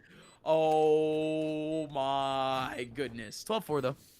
I wanted to say that this game has been coming down to 1v1 diffs, and that's been true for a couple of rounds, but that one, it's just the health pools were not in favor of XCS. I believe 4 HP left by the time they finally turned to face Urban. And even Urban, like you said, like it's coming down to the one-on-ones, but that one-on-one, that would have never been possible. In any other round, in any other situation ever, that 1v1 is just not possible, or that is just not possible. Like I don't see those in my games. Is all I'm saying. Like I'm saying, okay. Again, like I said, pure confidence, and I feel like you get what I'm saying. It's just exuding overconfidence. Uh, Oh, uh, missed the jump? What? That's tough. uh, Enemy remaining. Oh, XPF is happy to clean up off the back end of that, and Oh my that goodness. is, Oh my that goodness. is, I hope that's not bad manners. That is crazy. The No, wall man, bang that's not headshot on the no way. XPF. There's no. There's no way. There's no way. Did they really try to pull a 3v5? There's still another map. This is still a full BO5. And first of all, I mean, maybe every day is day one is not exactly feeling it with sort of the manner that they're winning these rounds or the manner that they're winning these games because of how overwhelming the second halves have been. Their attack side has been the piece de la resistance in both of these maps, right? They have been flawless. They've won 95% of their attacking rounds so far on this stream. Again, it's just overconfidence here for every day is day one, and they're just not getting a good read here on Aimdroid. Aimdroid individually has still been a fantastic team. Still, the pieces still need to get put together, but I'm not, no doubting this Aimdroid team right now. And not just because, I'm here to say, folks, there's still so much Valorant to be played, but again, just from my professional perspective, this is an Aimdroid team where individually anybody can make any play possible. Yeah, and I mean, I'll have more to comment on that after this round, but good lord, now the entries gonna be tried to be had here from the attacking every day is day one, but they are so muddled up. Oh, doesn't expect the swing back from Glub. Broski manages to get the one, immediately leans off. However, Jofu a little bit more in tune this time around. Jackie gonna be trying here, but the spike seems so far away. Their location is so well known. No armor, just a sheriff. Has to go for something, has to try to make something happen. I mean, the theme of this map so far has been, it comes down to very intense 1v1s, and Jackie might be feeling that vibe right now. Jackie, cap it off with a bang. Has a target on the other side. Oh, he baits out the peak, and he had it. I mean, that was everything for Jackie. Jackie had it all lined up there, had it all baited out, had it all read. Aimdroid, however, game's not done. It is 12-6. Jackie, missing those stationary tripwires, looking like they take a page out of my notebook there every once in a while. But no, seriously, looking able to keep it cool a little bit after too, but yeah, no. Yeah, for sure. But one thing I was going to mention is, you're talking about these games are coming down 1-1. We were seeing every day is day one win 4 rounds in a row. Their econ still looks terrible just because of how competitive these games are. They have to keep rebuying those rifles, rebuying any of their utility. It's now going to be a very aggressive push. Initiators coming through. Nathan gets picked up immediately. XCS. And the trade's going back and forth. XCS has such a good position in the back line. Had it all lined up. Jackie takes that one away. If XCS stays alive there against Jackie, really anything is possible here for Aimdroid, but we're back down to the even setup. Cosmic Divide covering up the front of sight. Or covering up the side here from the mid side. Broski trying to tap on through. This is such good positioning here from every day is day one. They're tucking their tails right now. Everyone has a safe angle. Love this from every day is day one. Just such fundamental Valorant being played by this attacking side, and they have their map. It is 13-6 as they're looking to close out this BO5 Grand Finals in only 3 maps. One thing that I think maybe gets oversaid by casters like you and I is that the scoreline doesn't necessarily reflect the performance these two teams are putting on. I feel like that's actually so genuinely true right now. I feel like the number of times we've seen these games come down to just 1v1s or those super scrimmy deathmatchy style engagements is so not reflective of the scoreline. They just all happen to be going in the direction of every day is day one, and maybe that speaks a little bit to something that Aimdroid needs to kind of prepare for as we head into this third map. I mean, we're looking forward. We still have potentially 3 more maps to play. It would have to be a pseudo reverse sweep coming in from Aimdroid, but still something to consider as Haven seems to be on the horizon.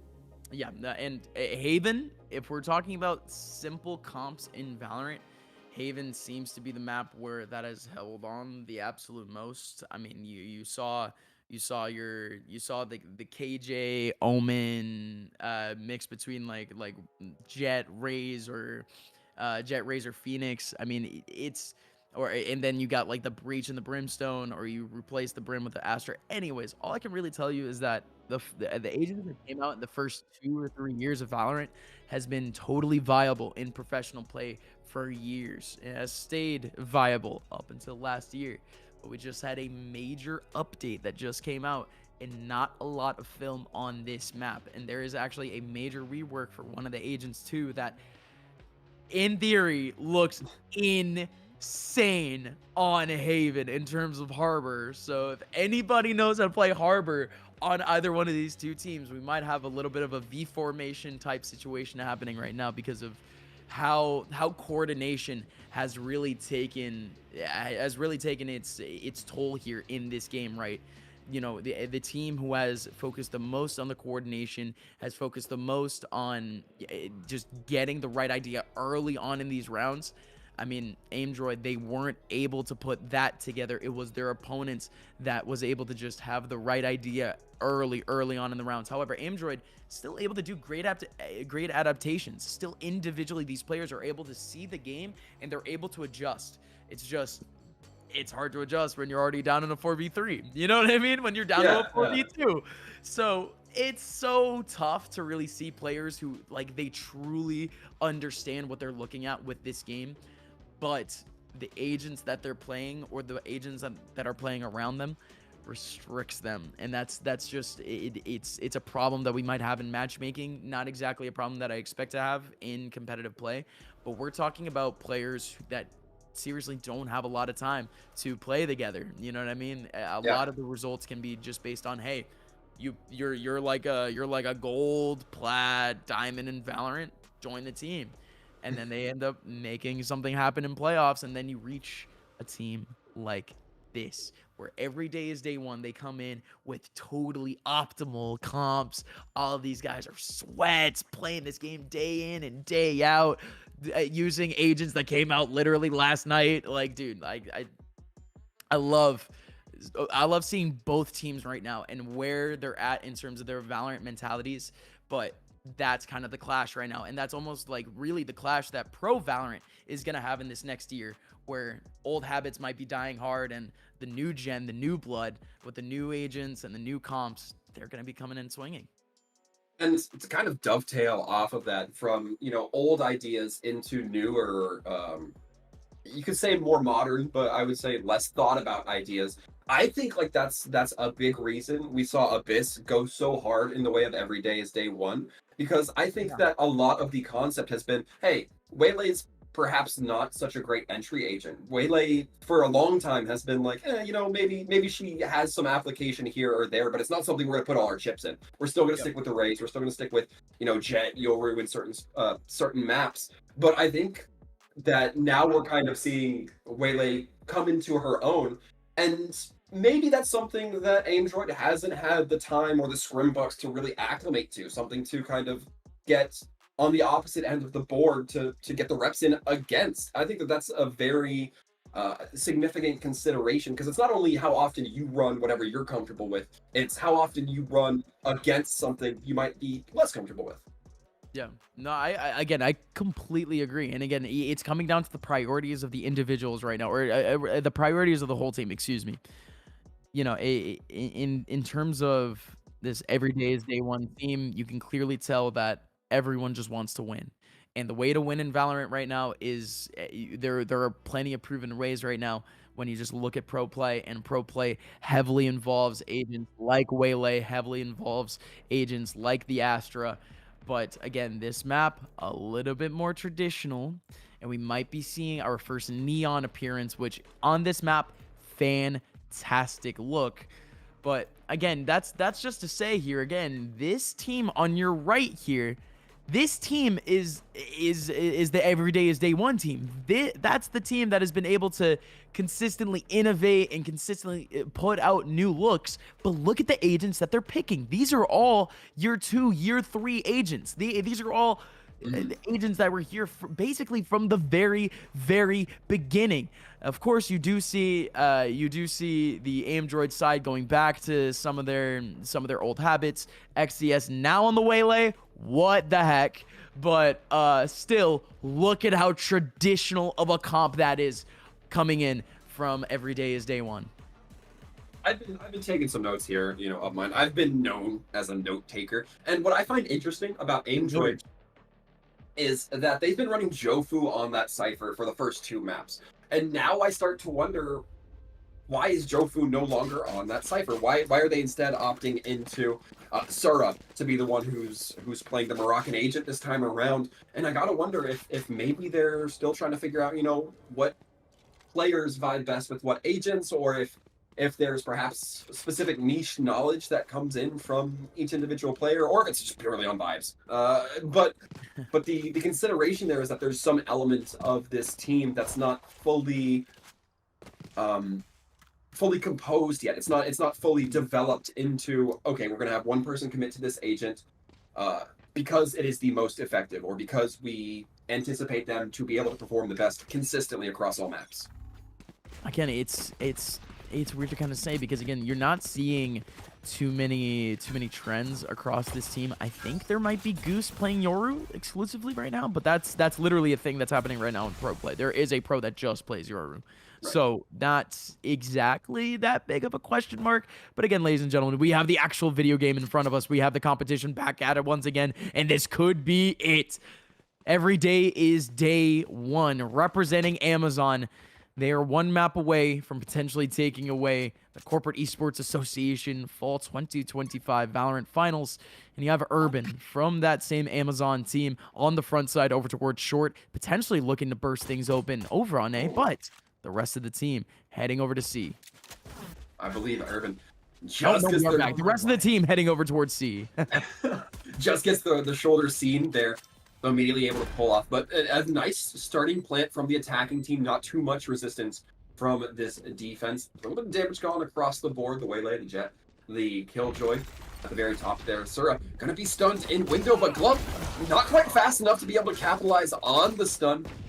It's going to be a 1-for-1, and now the defense looking in a better position, but still have to cope with this timer as it times and ticks down. Jackie able to get one to equalize, but remains the only one standing now. Slowly going to be swarmed. Manages to take the Yoru out. Crispy Jofu has to make this happen. Do they even try to go for the half? No, Jackie won't let him.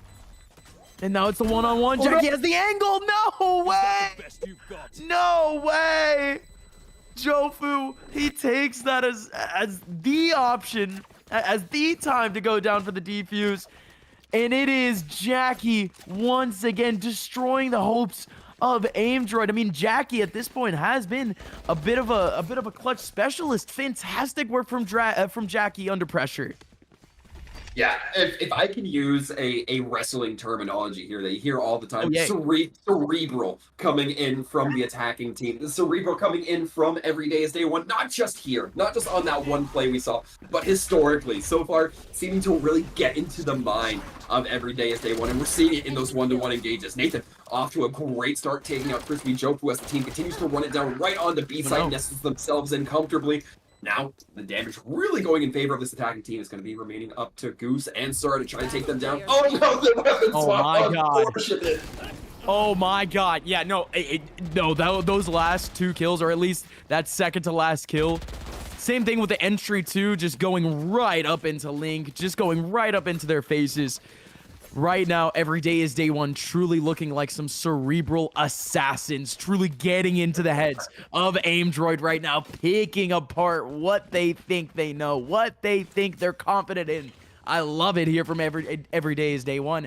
That's still so much Valorant to be played. SMGs and shotguns down the line for this Everyday team. Aim Droid has the rifles. Where do we go from here?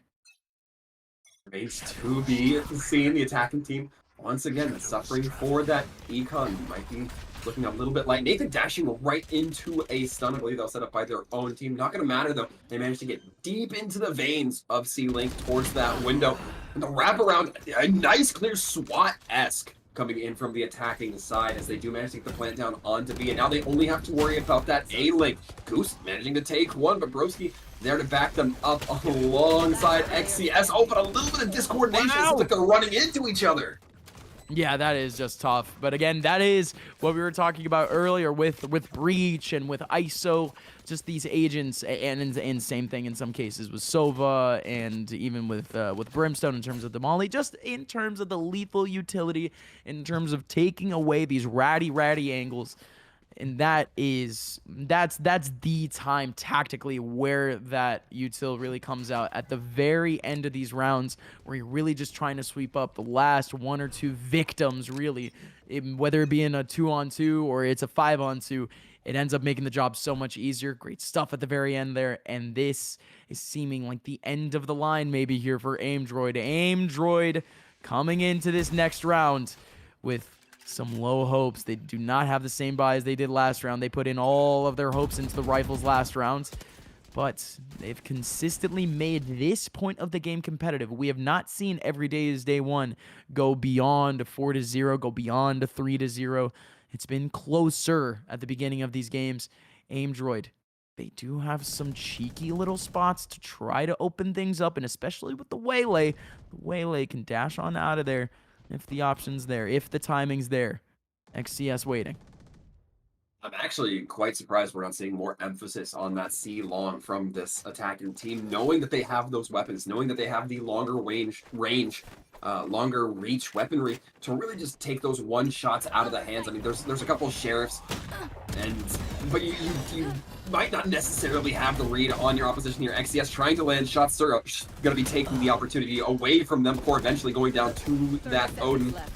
Glove looking to throw out the paranoia, gets hit by one of the opposing teams. XCS still nestled here, neatly manages to get cleaned up by the Odin. Odin, it's looking difficult for me here up mine, but right now Goose has to lock in with some sort of damage from the Bucky. 3 versus 1 though, that is a toughie. Uh-oh, here we go. Not exactly difficult. 1 versus 1 again. They're all falling right into the basket of Goose. Goose! Finally! Finally, Aimdroid breaking through, and it's Goose in a 1-on-3. Every day is day one. All the pieces fall into place for Goose and Aimdroid. Oh my goodness. At least we have a game here in our hands, Waltham. Yeah, Goose, I would say that air horn definitely deserved for that play. I'm always so bearish on the Bucky, and at some point I'm going to learn my lesson that it has its applicable uses. But Goose definitely helping me to realize that point very early on, getting the 2 kills, I believe it was, in that garage area, catching the Omen before the teleport, disrupting the tempo of the anticipated push in from that attacking team, looking so great now. However, it's not going to be brutalizing for the attackers here. They still have tons of eco, they still have that Odin in hand. They still have a bunch of rifles, and it looks like they're going back to their same old plan of just getting in on the site aggressively. Although trade's now going a little bit more favorably for the defense, although I say that as XCS and Broski do drop. Yeah, but look, every site here still has presence. Goose hanging around, Jofu, that was the big piece, and Goose going down at the same time. Oh, Aimdroid. They had a chance, and that chance dwindles real quick. Every day is day one back to their old dealings. It does seem like when the pressure truly gets onto them, they start playing this higher sense, this higher quality Valorant, or at least a higher attention to detail Valorant. You know, you are seeing everyone start to communicate that little bit more, start to swing a little bit more together, or at least time that utility out together a little bit more. But hold on, folks. This round is still far from over. Sura trying their hardest here, going right into the middle of the smoke. Sura. Okay, wow, jeez. I don't know if that shot was right through the smoke. I think that was just fantastic. There at the very end from every day is day one. 4-1 going towards them. Aimdroid, they're going to have something, a semblance of a something to work with this next round. But the ultis are going to be there. The score, however, is dwindling. I feel like the understanding of movement from Glove has been pretty on par. We've been seeing what I think are set up to be a lot of really good teleports. Sometimes they get interrupted. Sometimes they eat a Bucky shot to the face because they're just a little bit too anticipated. But I feel like the movement is really there, and it's just another tool in the kit of this attacking team that really helps to break up the anticipation from the defense in Aimdroid. Oh, XCS walking around Nathan. There we go, able to connect finally. A little bit of a do-si-do goose. Not able to find anything, although certainly giving it the college try. Yeah, and at this point here, Aimdroid, not much of a hope here on the Broski, except for the fact that Broski has been a bit of a standout. Does have the crosshair placement placed. And okay, all right, cool. All right. Glove going down. I mean, I was talking a little bit about Glove, and it was probably just a fake out telly, but I mean, it's just funny to see the way that those things work out. Oh, and Broski trying to land the shot has to be forced on the reload of the Odin. Not quite able to connect it with the Sheriff, and that puts them in a brutal spot to get capitalized on, leading the attacking team. Every day is day one into a 5-1 leader now.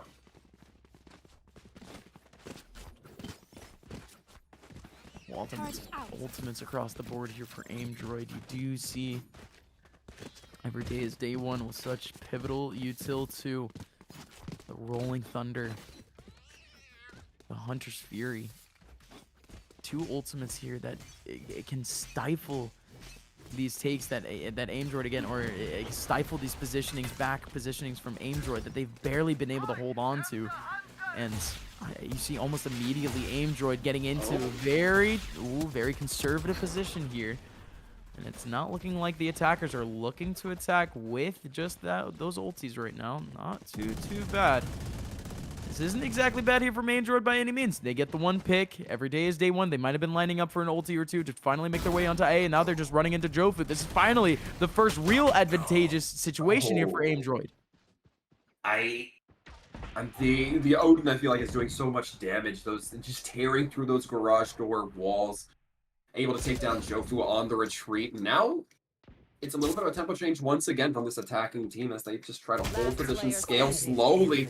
Sure, however, able to catch Glove, hands around the ankles, as now Jackie's location is going to be revealed. A very difficult spot for this breach to try to recover Spike and get it planted, or just get all of the kills. Although, gotta anticipate that maybe not all the teammates are playing on top of Spike. One might just be playing for that time pressure, or just for the wraparound, slowly hitting him with the chokehold from behind. Broski manages to get the kill. 2-5.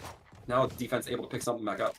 Yeah, wonderful. Yeah, wonderful there from Aimdroid. I mean, there's nothing much to really say, though. I think that's really the first time that the early coordination from every day is day one is just not there. That's the first time that in early rounds, you just don't see an execution. You just don't see everyone connecting with the same idea, which that just kind of goes to show, you know, how good of a game this has been from every day is day one. They have been extremely communicative. Everyone has been on that same foot, has been on that same page, and we're seeing that again. All five going over towards long. It's going to be one player on the front side. It's going to be the Yoru. Here comes the knives from Nathan. Nathan from above takes down Goose. Goose had zero chance. Still, the rotation is there from Aimdroid, but nowhere near the back side. But okay, couple of bullets going through the smoke, and you love to see that from XCS just to try to bring this round back a little bit, and it worked out. 4v4. Retake util, not exactly there. Retake ultis, not exactly there for Aimdroid, and the waylay's been stopped at the same time. Still, the ulti does come out. Jofu's able to get a kill. Here comes Sura. Sura with a big kill on the front side. Still two more to go, but this lockdown is so huge. This lockdown keeps players away from going for that defuse, but 4-on-1. It's all gone the way of Aimdroid, but hold on a minute. This lineup is good from Urban. Where's the smokes? No smokes right now. There's the spray, but Aimdroid finally has a retake back under their belts. It's 3-5. This has been looking fantastic. Of a recovery coming in from Aimdroid, able to claw back 3-5. Now we're seeing that gap slowly close. Although this is an important note. We are seeing the op come back online for the first time since our first map, if I'm not mistaken. Nathan going to be looking to position up on the attack with it. Where do they decide to post him up? You think it might be A long to get those early peaks, although I'm not sure I'm seeing the aggression come out from Aimdroid that really warrants it quite yet. I think that neither will every day. They're going to be swapping off of it onto the Vandal again. It just seems like middle right now has kind of been so important, but yet it's been free. You can see the jet going through. Jofu has the lineup on the tripwire, but Jackie right from behind doesn't exactly have the util to try to burst through and is standing right in the middle of the cage, Trying not to make any noise, trying to see if anybody steps right into it, but making plenty of noise now. Batter Frag Jesus going in with the drone. Has the Hunter's Fury, but the Hunter's Fury is so close. There could have been a swing on. Honestly, lucky that Jackie ends up getting those 2 kills, but there's Broski. Broski cleaning up again, and that's what Broski's been doing. He's been the cleanup man. He's been the man in 3rd or 4th. And Broski doing it again. 3rd kill from Broski. Make it a 4th. No, sir. 1-on-1 between the Yoru and the Sova. Broski got to be crying for Goose to give them a little bit of backup there. All the way back at attacker spawn. Eventually, Goose makes good. Able to set up a little bit of a concert on the way here. And this scoreline is looking so close to even. And it's well-deserved from the side of Android. Well done from the side of Aimdroid, period. I mean, you still needed to have Broski kind of stand on his own a little bit, but I was saying earlier, Jackie, they had to get a little bit lucky, or at least the rest of this every day is day one team, they had to be lucky that they have somebody like Jackie on their team, because what a peek into the back site there from Jackie. Jackie alone sweeps up the back and ends up making that round possible for this team. But still, Aimdroid, well done. We have a competitive game here on Haven. Here comes Nathan around the corner, bursting in a couple of bullets, but Jofu somehow able to survive that one situation. 3 attackers left here on the long side, and they just don't have any options. I feel like Nathan, whenever he goes down early on, it really causes the attacking team to struggle to get onto site. And it makes sense, you lose your entry duelist. We haven't really been seeing a solid flood in behind that jet. I feel like we've been seeing a little bit of a delay. See if that comes to fruition here, as now the team immediately battering their way onto C site. Trying to connect shots. Jackie does so successfully. XCS trying to wrap around, get some sort of angle. Gets one, can't quite get the... Oh! It's going to instead be the attacking team up in numbers, 3-2. The defenders, however, are gathered, ready to re-hit this site as soon as possible. Yeah, that's a tough one. Tough situation there from XCS. Did everything they could, though. It is that 2-on-3. This position from Glub is going to be a V formation. Oh no, they go into long. I was trying to say maybe he goes for the flank.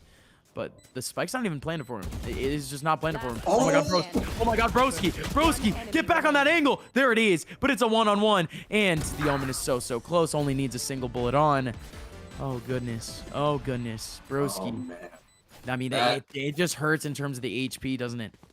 It's so unfortunate because I think Broski was shooting for the crouch. I think he was shooting through the crates for the crouch. It lands 2 or 3 right into the chest of, I believe it was Jackie there. And if they had aimed at head height, that had been a done situation. It would have been an easy 2-on-2 without losing their partner in crime there in Sura. But instead, just not quite able to hang on. Certainly had to perhaps be feeling some pressure to use that Hunter's Fury. However, will restabilize. 4-6 still not wounding themselves too much. XCS trying to gain a lot of push forward. Perhaps a little bit too much push as they have to immediately back their way out, trying to get just a little bit of information.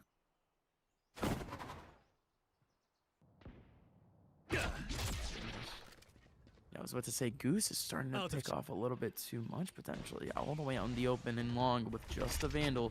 The CT is going to be there for them. They have plenty of options around this site. Look at the layering here from Aimdroid. Certainly not expecting this shotgun once again around the corner. XCS still dancing, still looking for another pick or two, but Glub has him. There's still another player on site. What is this position from the Omen? Such a cheeky matchmaking position here from the Omen, but there is presence here on this C site that might be big for the rest of this round. However, this is going to be the rotation from the attackers. A seems to be the target. They were targeting C slightly, but this is the rotation going back into now an empty A site. And realistically, these trades probably look a little bit better for the attacking team. You're going to lose your Killjoy on the attacking side. You won't have as much of a strong post plant, but I don't think it's been coming down to those. I'd much rather take out the opposing waylay, really make things difficult for that retake for the defending team. It's going to be a Hunter's Fury coming in late, really trying to get some information perhaps off of this Yoru Invis Dimensional Drift, actually finding benefit in taking out Nathan. Ooh, sure, getting taken down by Glove, but quickly traded out by Broski. The blinded Soma gets caught right in the middle underneath. Broski getting a nice little 4K for themselves. Yeah, it's Broski again. Again, what did I say about this man head on a swivel? Love it. And Oh. yeah, no, Nathan knows. Nathan knows. Nathan knows that Broski absolutely stunned on him. Love that. I love how I he said that. I also also updraft. Okay. All right. like, great minds think alike. Truly, I feel sportsmanship. No bad blood between these teams. I love it. Yeah, I know it's fantastic, and for the first time, I think we're seeing now every day is day one, kind of be on the back foot in terms of econ. Last round in the half, only one rifle. Nathan immediately getting pulled back, stunned on site. It's gonna be the defense having to flood in to retake this B site. Gonna be difficult. Oh no! It gets caught out with the ability. Still gets the kill on the Nathan. Amazingly surprised. And now Glubby, I mean, he just plants himself in the back of this site. Can he do anything else? No, sir. Sir is able to get him. I mean, that was everything, wasn't it? It was pretty close to everything. There's just a killjoy left on the table. Manages to catch Goose back to them, but that's going to be about it. Not even going to matter in terms of the kill or econ. 6-6 to close out this half. An amazing recovery from our now attacking team. Yeah, and again, a fantastic return to form here from AimDroid. I mean, they needed to win. You see it on your screens. 5 out of the last 6 rounds to really make this possible for us, folks. Again, map number 3 of a BO5, and it's every day is day one. They have been on top this entire time. They have been the ones really dumping on the hopes of AimDroid every time that they've gotten themselves another round or two. It's been 5 rounds from every day is day one. This is the most competitive look going into his second half so far, and AimDroid on the attacking half, this is their most impressive half. This is their most impressive side in these last 2 maps. If anything, it was the defensive side that kept getting picked apart, but now they're on the attacking side with a bit of wind in their sails, and here we go. Every day is day one with a bit of aggression, as per usual. That's what we expect out of this roster. That's what we expect out of Nathan once again. Nathan picking up a sharp shot at the top of long, and still 2 players right behind him. The defense here on A is layered. It is thick. Here comes Nathan once again in the short side. A couple of first contacts, but they're not expecting Nathan by any means. Nathan, a nasty surprise, and an even nastier flash. Great stuff from Broski, though. Great shot off the shock dart. And now it's a 2-on-4, though. Every day is day one. Plenty of options back on site, and they're doing their work. They are, as now the defense, watch out for this Omen glove slowly wrapping around, getting some of that constricting action going. So should anybody be looking to retreat, maybe go for a B site re-maneuver, maybe even worse for C site, they're gonna be met by glove with that shorty.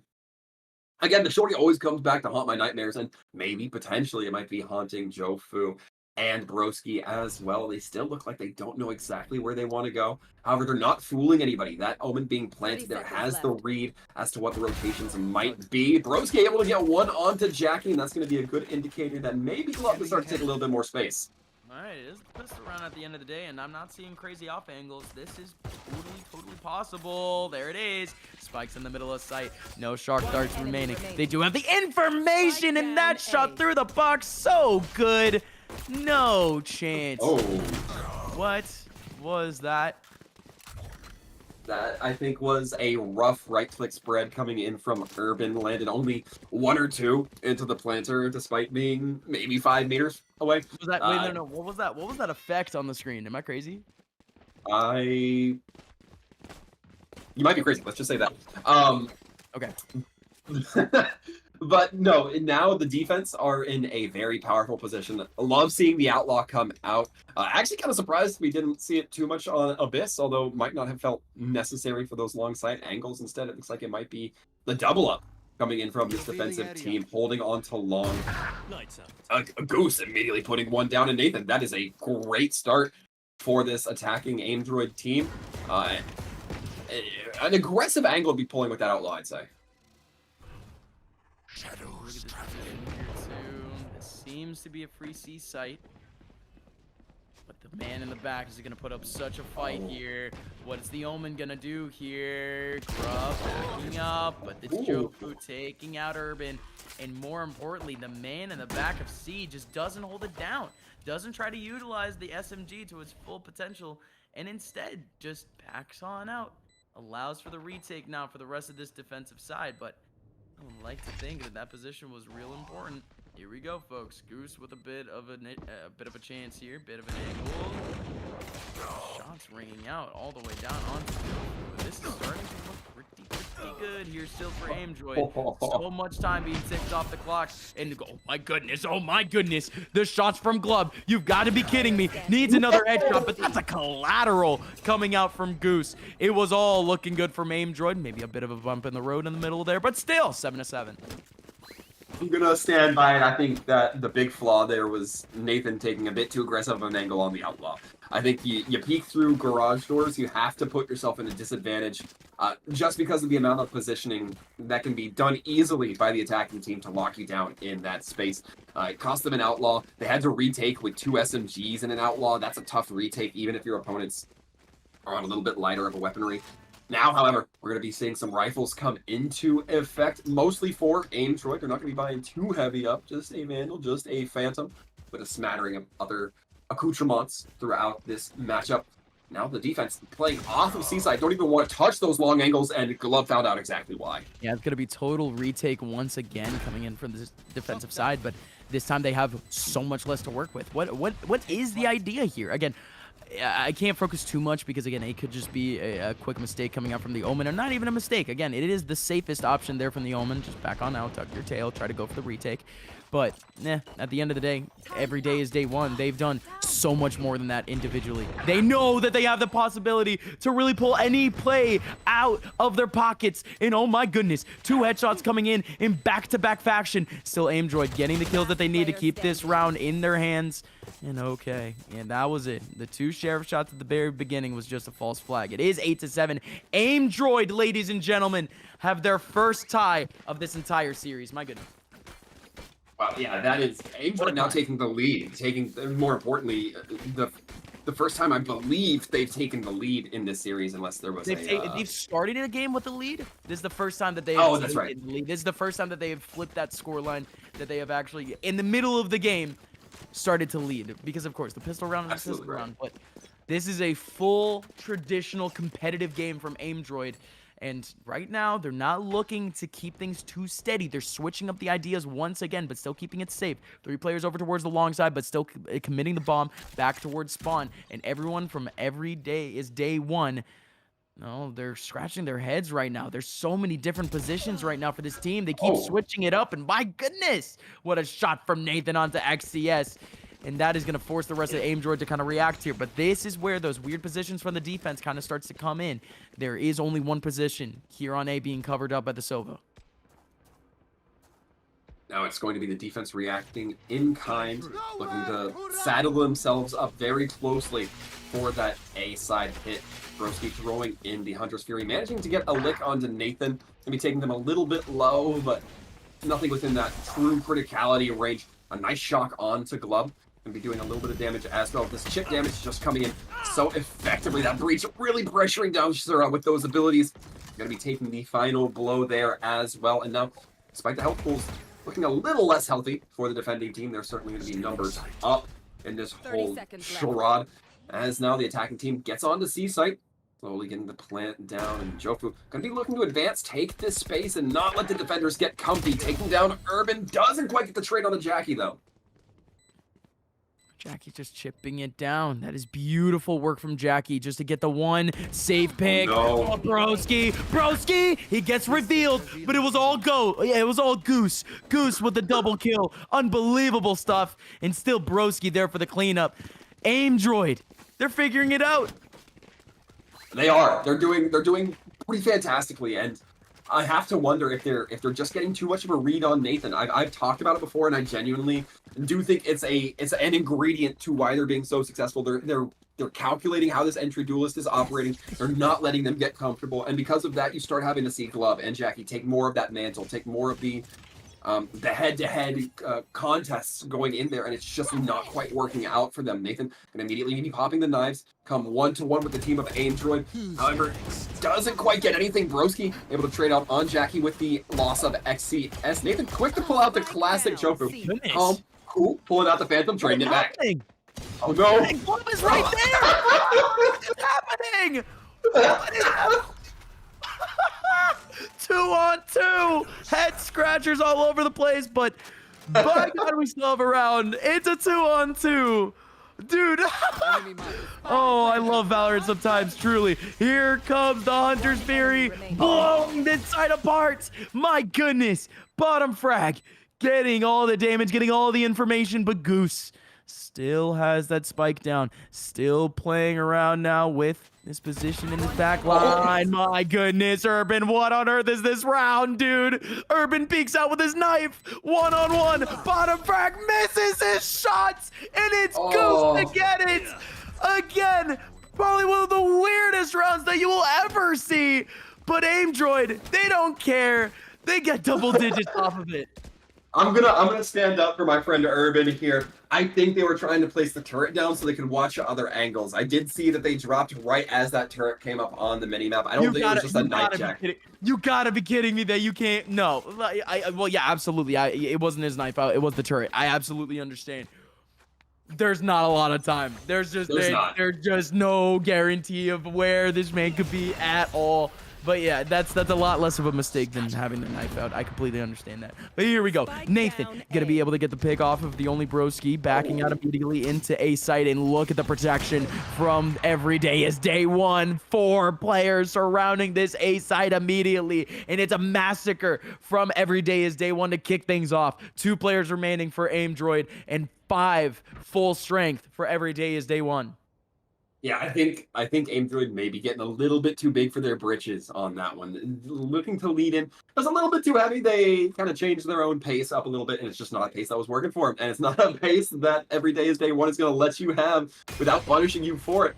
Sura, able to take the shot out of Nathan, immediately has to be aware that they are backing up and out. Going to be the attempts to come in, maybe reset, reposition themselves. But with the Yoru going down, it's all going to come up to this Cypher. Looks like they're not even going to try for the save. Instead, it's just going to be the shots trying to come out, going for these raw duels. Oh, there's the knife for real this time. There's the knife for real this time. But it doesn't connect.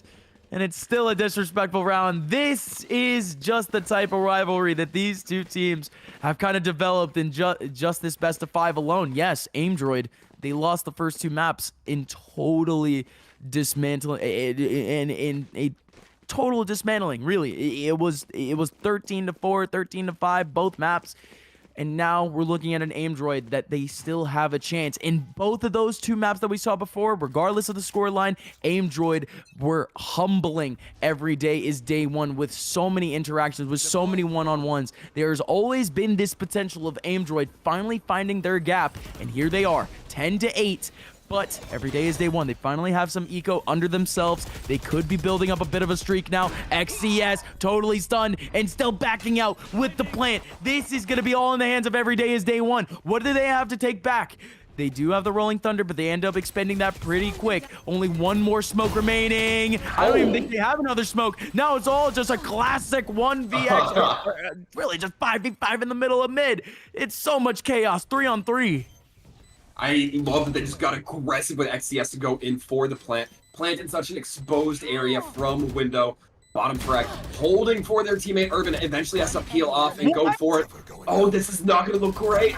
They get the 1. Oh, they don't get the second. The half there, the defenders. Bottom frag, Jesus going to have the constitution to hold it down. Crispy Jofu just not able to connect in time. Just yet another head scratcher there. I mean, first of all, what was the smoke from Jofu? I think he overshoots the one way a little bit. Yeah, I think so. Oh man, you hate to see that. Truly.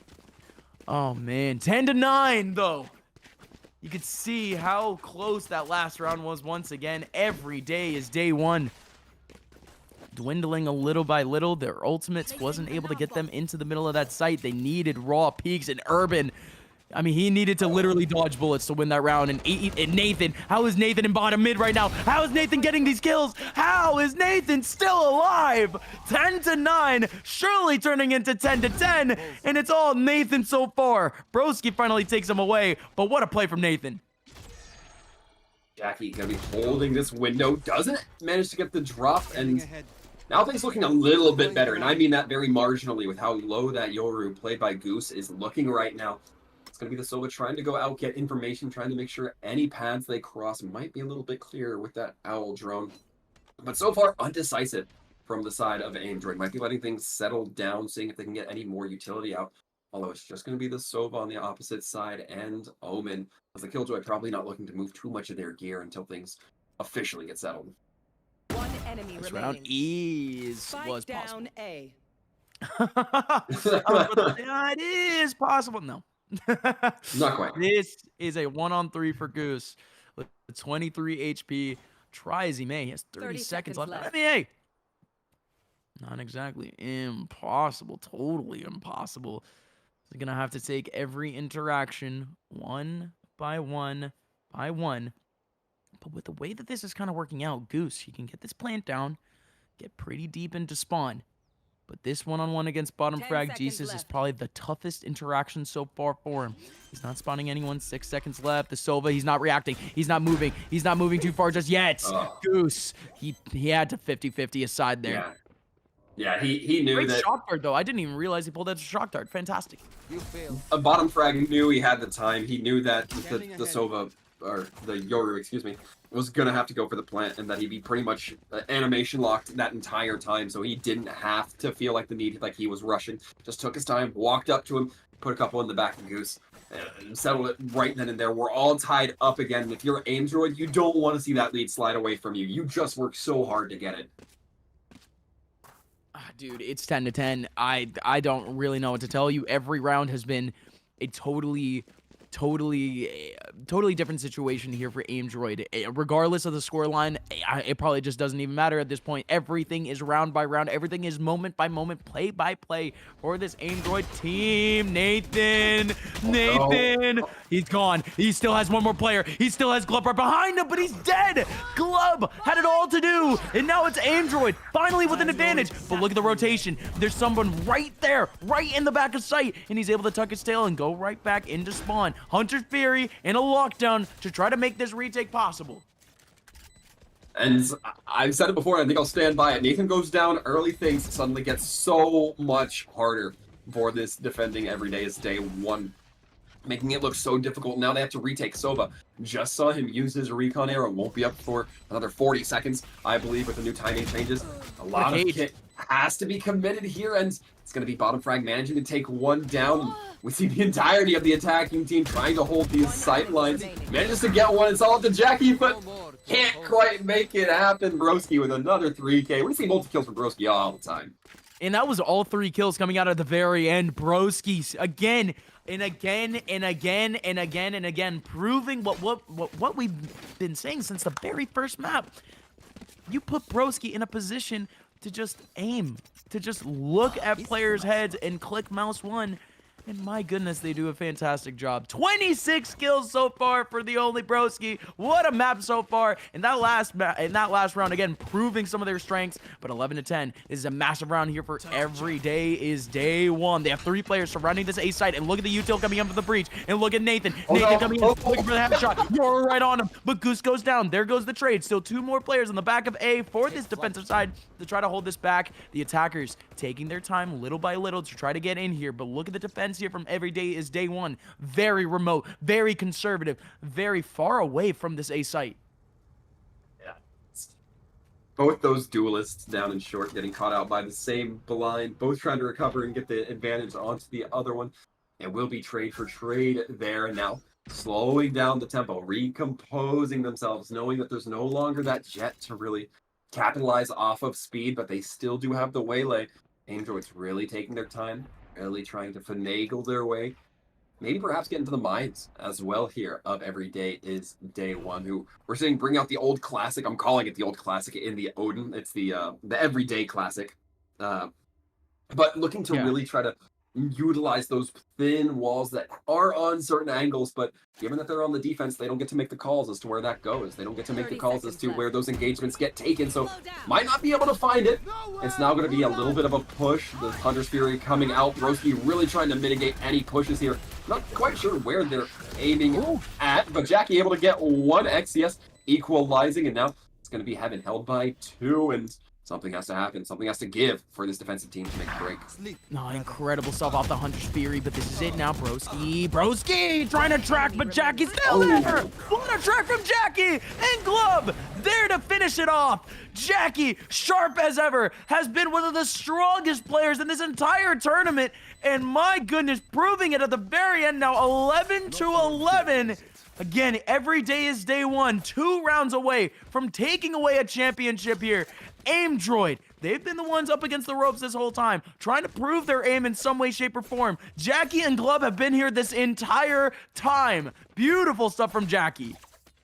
It was looking a little bit risky up there, I'll be honest, and putting both of your players in the same location when they're the last 2 remaining to try to make a maneuver is not a situation I thought would be beneficial, but Jackie able to take advantage of the pressure onto Glub from all those heavy Odin shots, immediately converting it into a round win off of 3 kills. The attackers looking to reevaluate their position here. Goose getting deep into the back lines, immediately sighting out the Sova, immediately sighting out that Killjoy as well.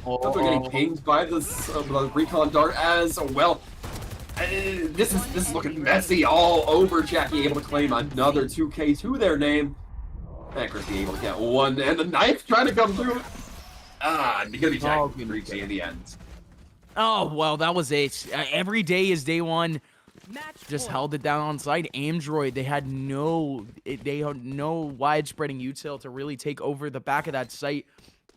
And ultimately, Goose couldn't do anything with his information. The players ended up swinging out before really that he could have much of an effect, and Glub did a fantastic job as the one person who did not get spotted there is still holding it down. Love it once again from Every Day is Day One, and this could be it. 12-11. Certainly are looking towards match point for those defenders, but we could have a long map here if Aimdra would claim back 1, and then we see the ping pong effect. Although we've been seeing kind of some streaky Valorant here, not a whole lot of back and forth. Broski taking down bottom frag. Jesus is a great start with that Bulldog, and might give you the opportunity to lean into something here. But with XCS going down, I don't know.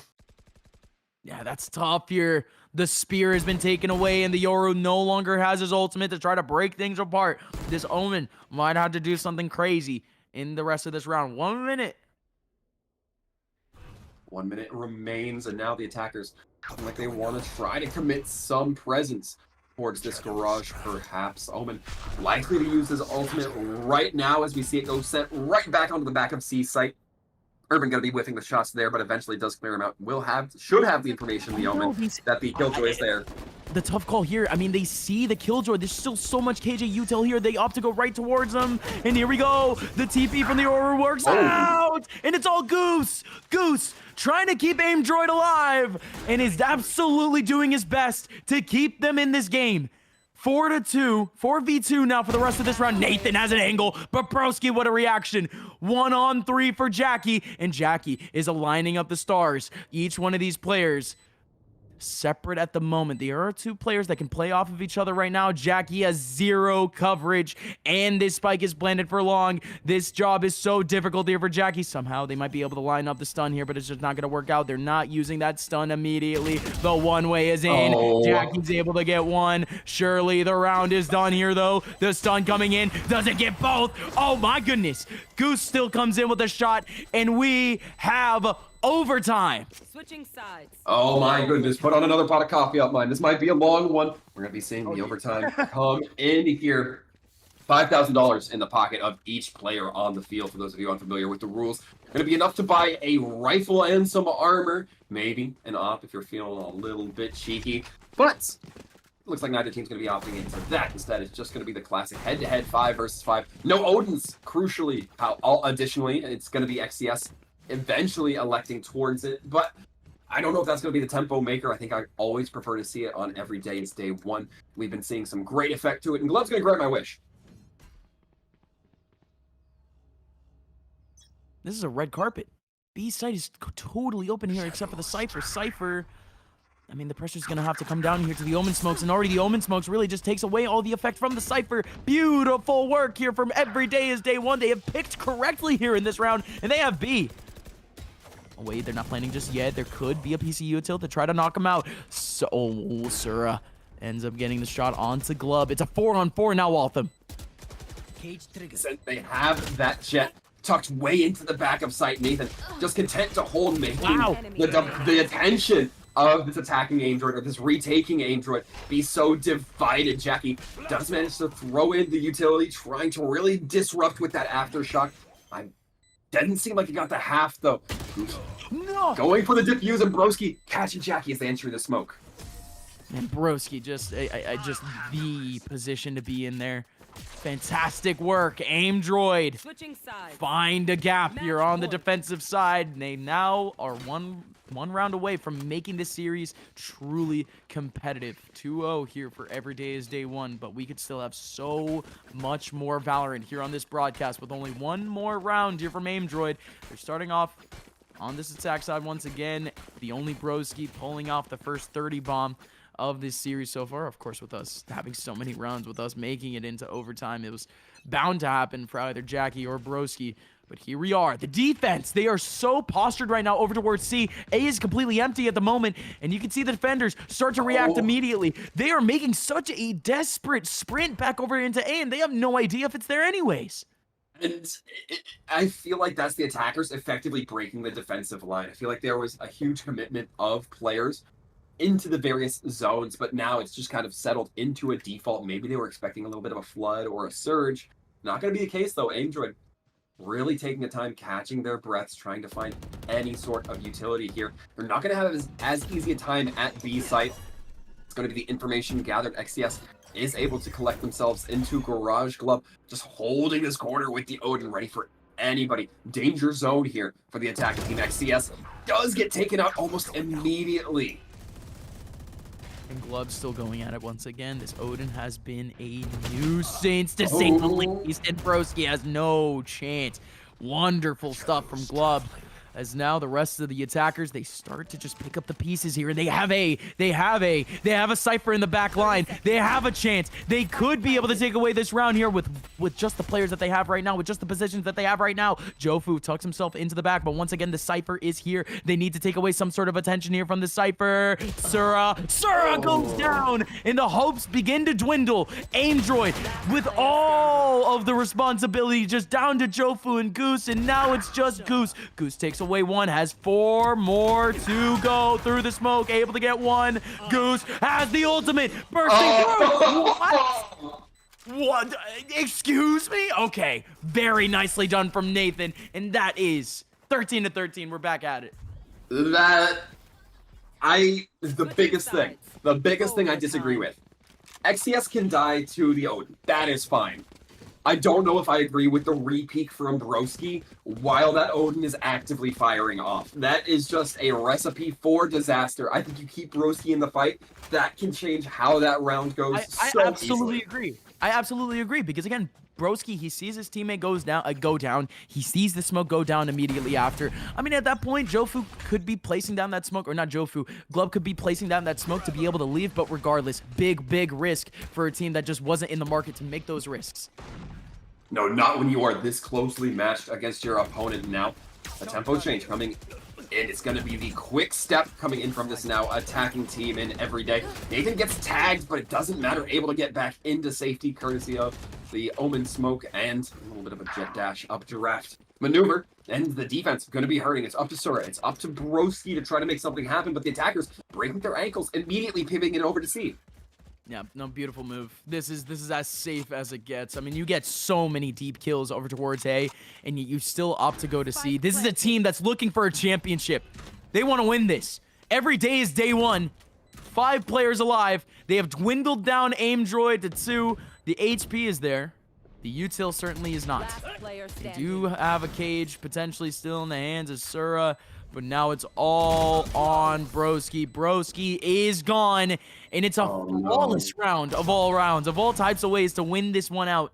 In overtime, we have a flawless from every day is day one. This next round could be it. It's going to be nerve-wracking if you're on the side of the Aim Droid. You've climbed so far, and now back up against a wall as we go into this round. What is it, 28? Looking for that now tied up 14-14 if you're on the side of Aim Droid. If you're on the side of Every Day is Day One, you're looking to just get this last point in the bucket, claim this to yours in a 3-0 map sweep. Now we're going to be seeing the defense try to pound through. Glove raining bullets, and Jofu going to be peeking right into the waiting crosshair of that operator. It's very tough as they do lose their life, and no bones about it. Yeah. Glove is making their position known. This defensive side, one step closer to that championship, getting that first pick, but this peek into A is everything. XCS in the front lines. He is such an important player to have in these late rounds. And Glub takes him away through the smoke. Jackie with another kill on Desura. 2 more remaining for Aim Droid.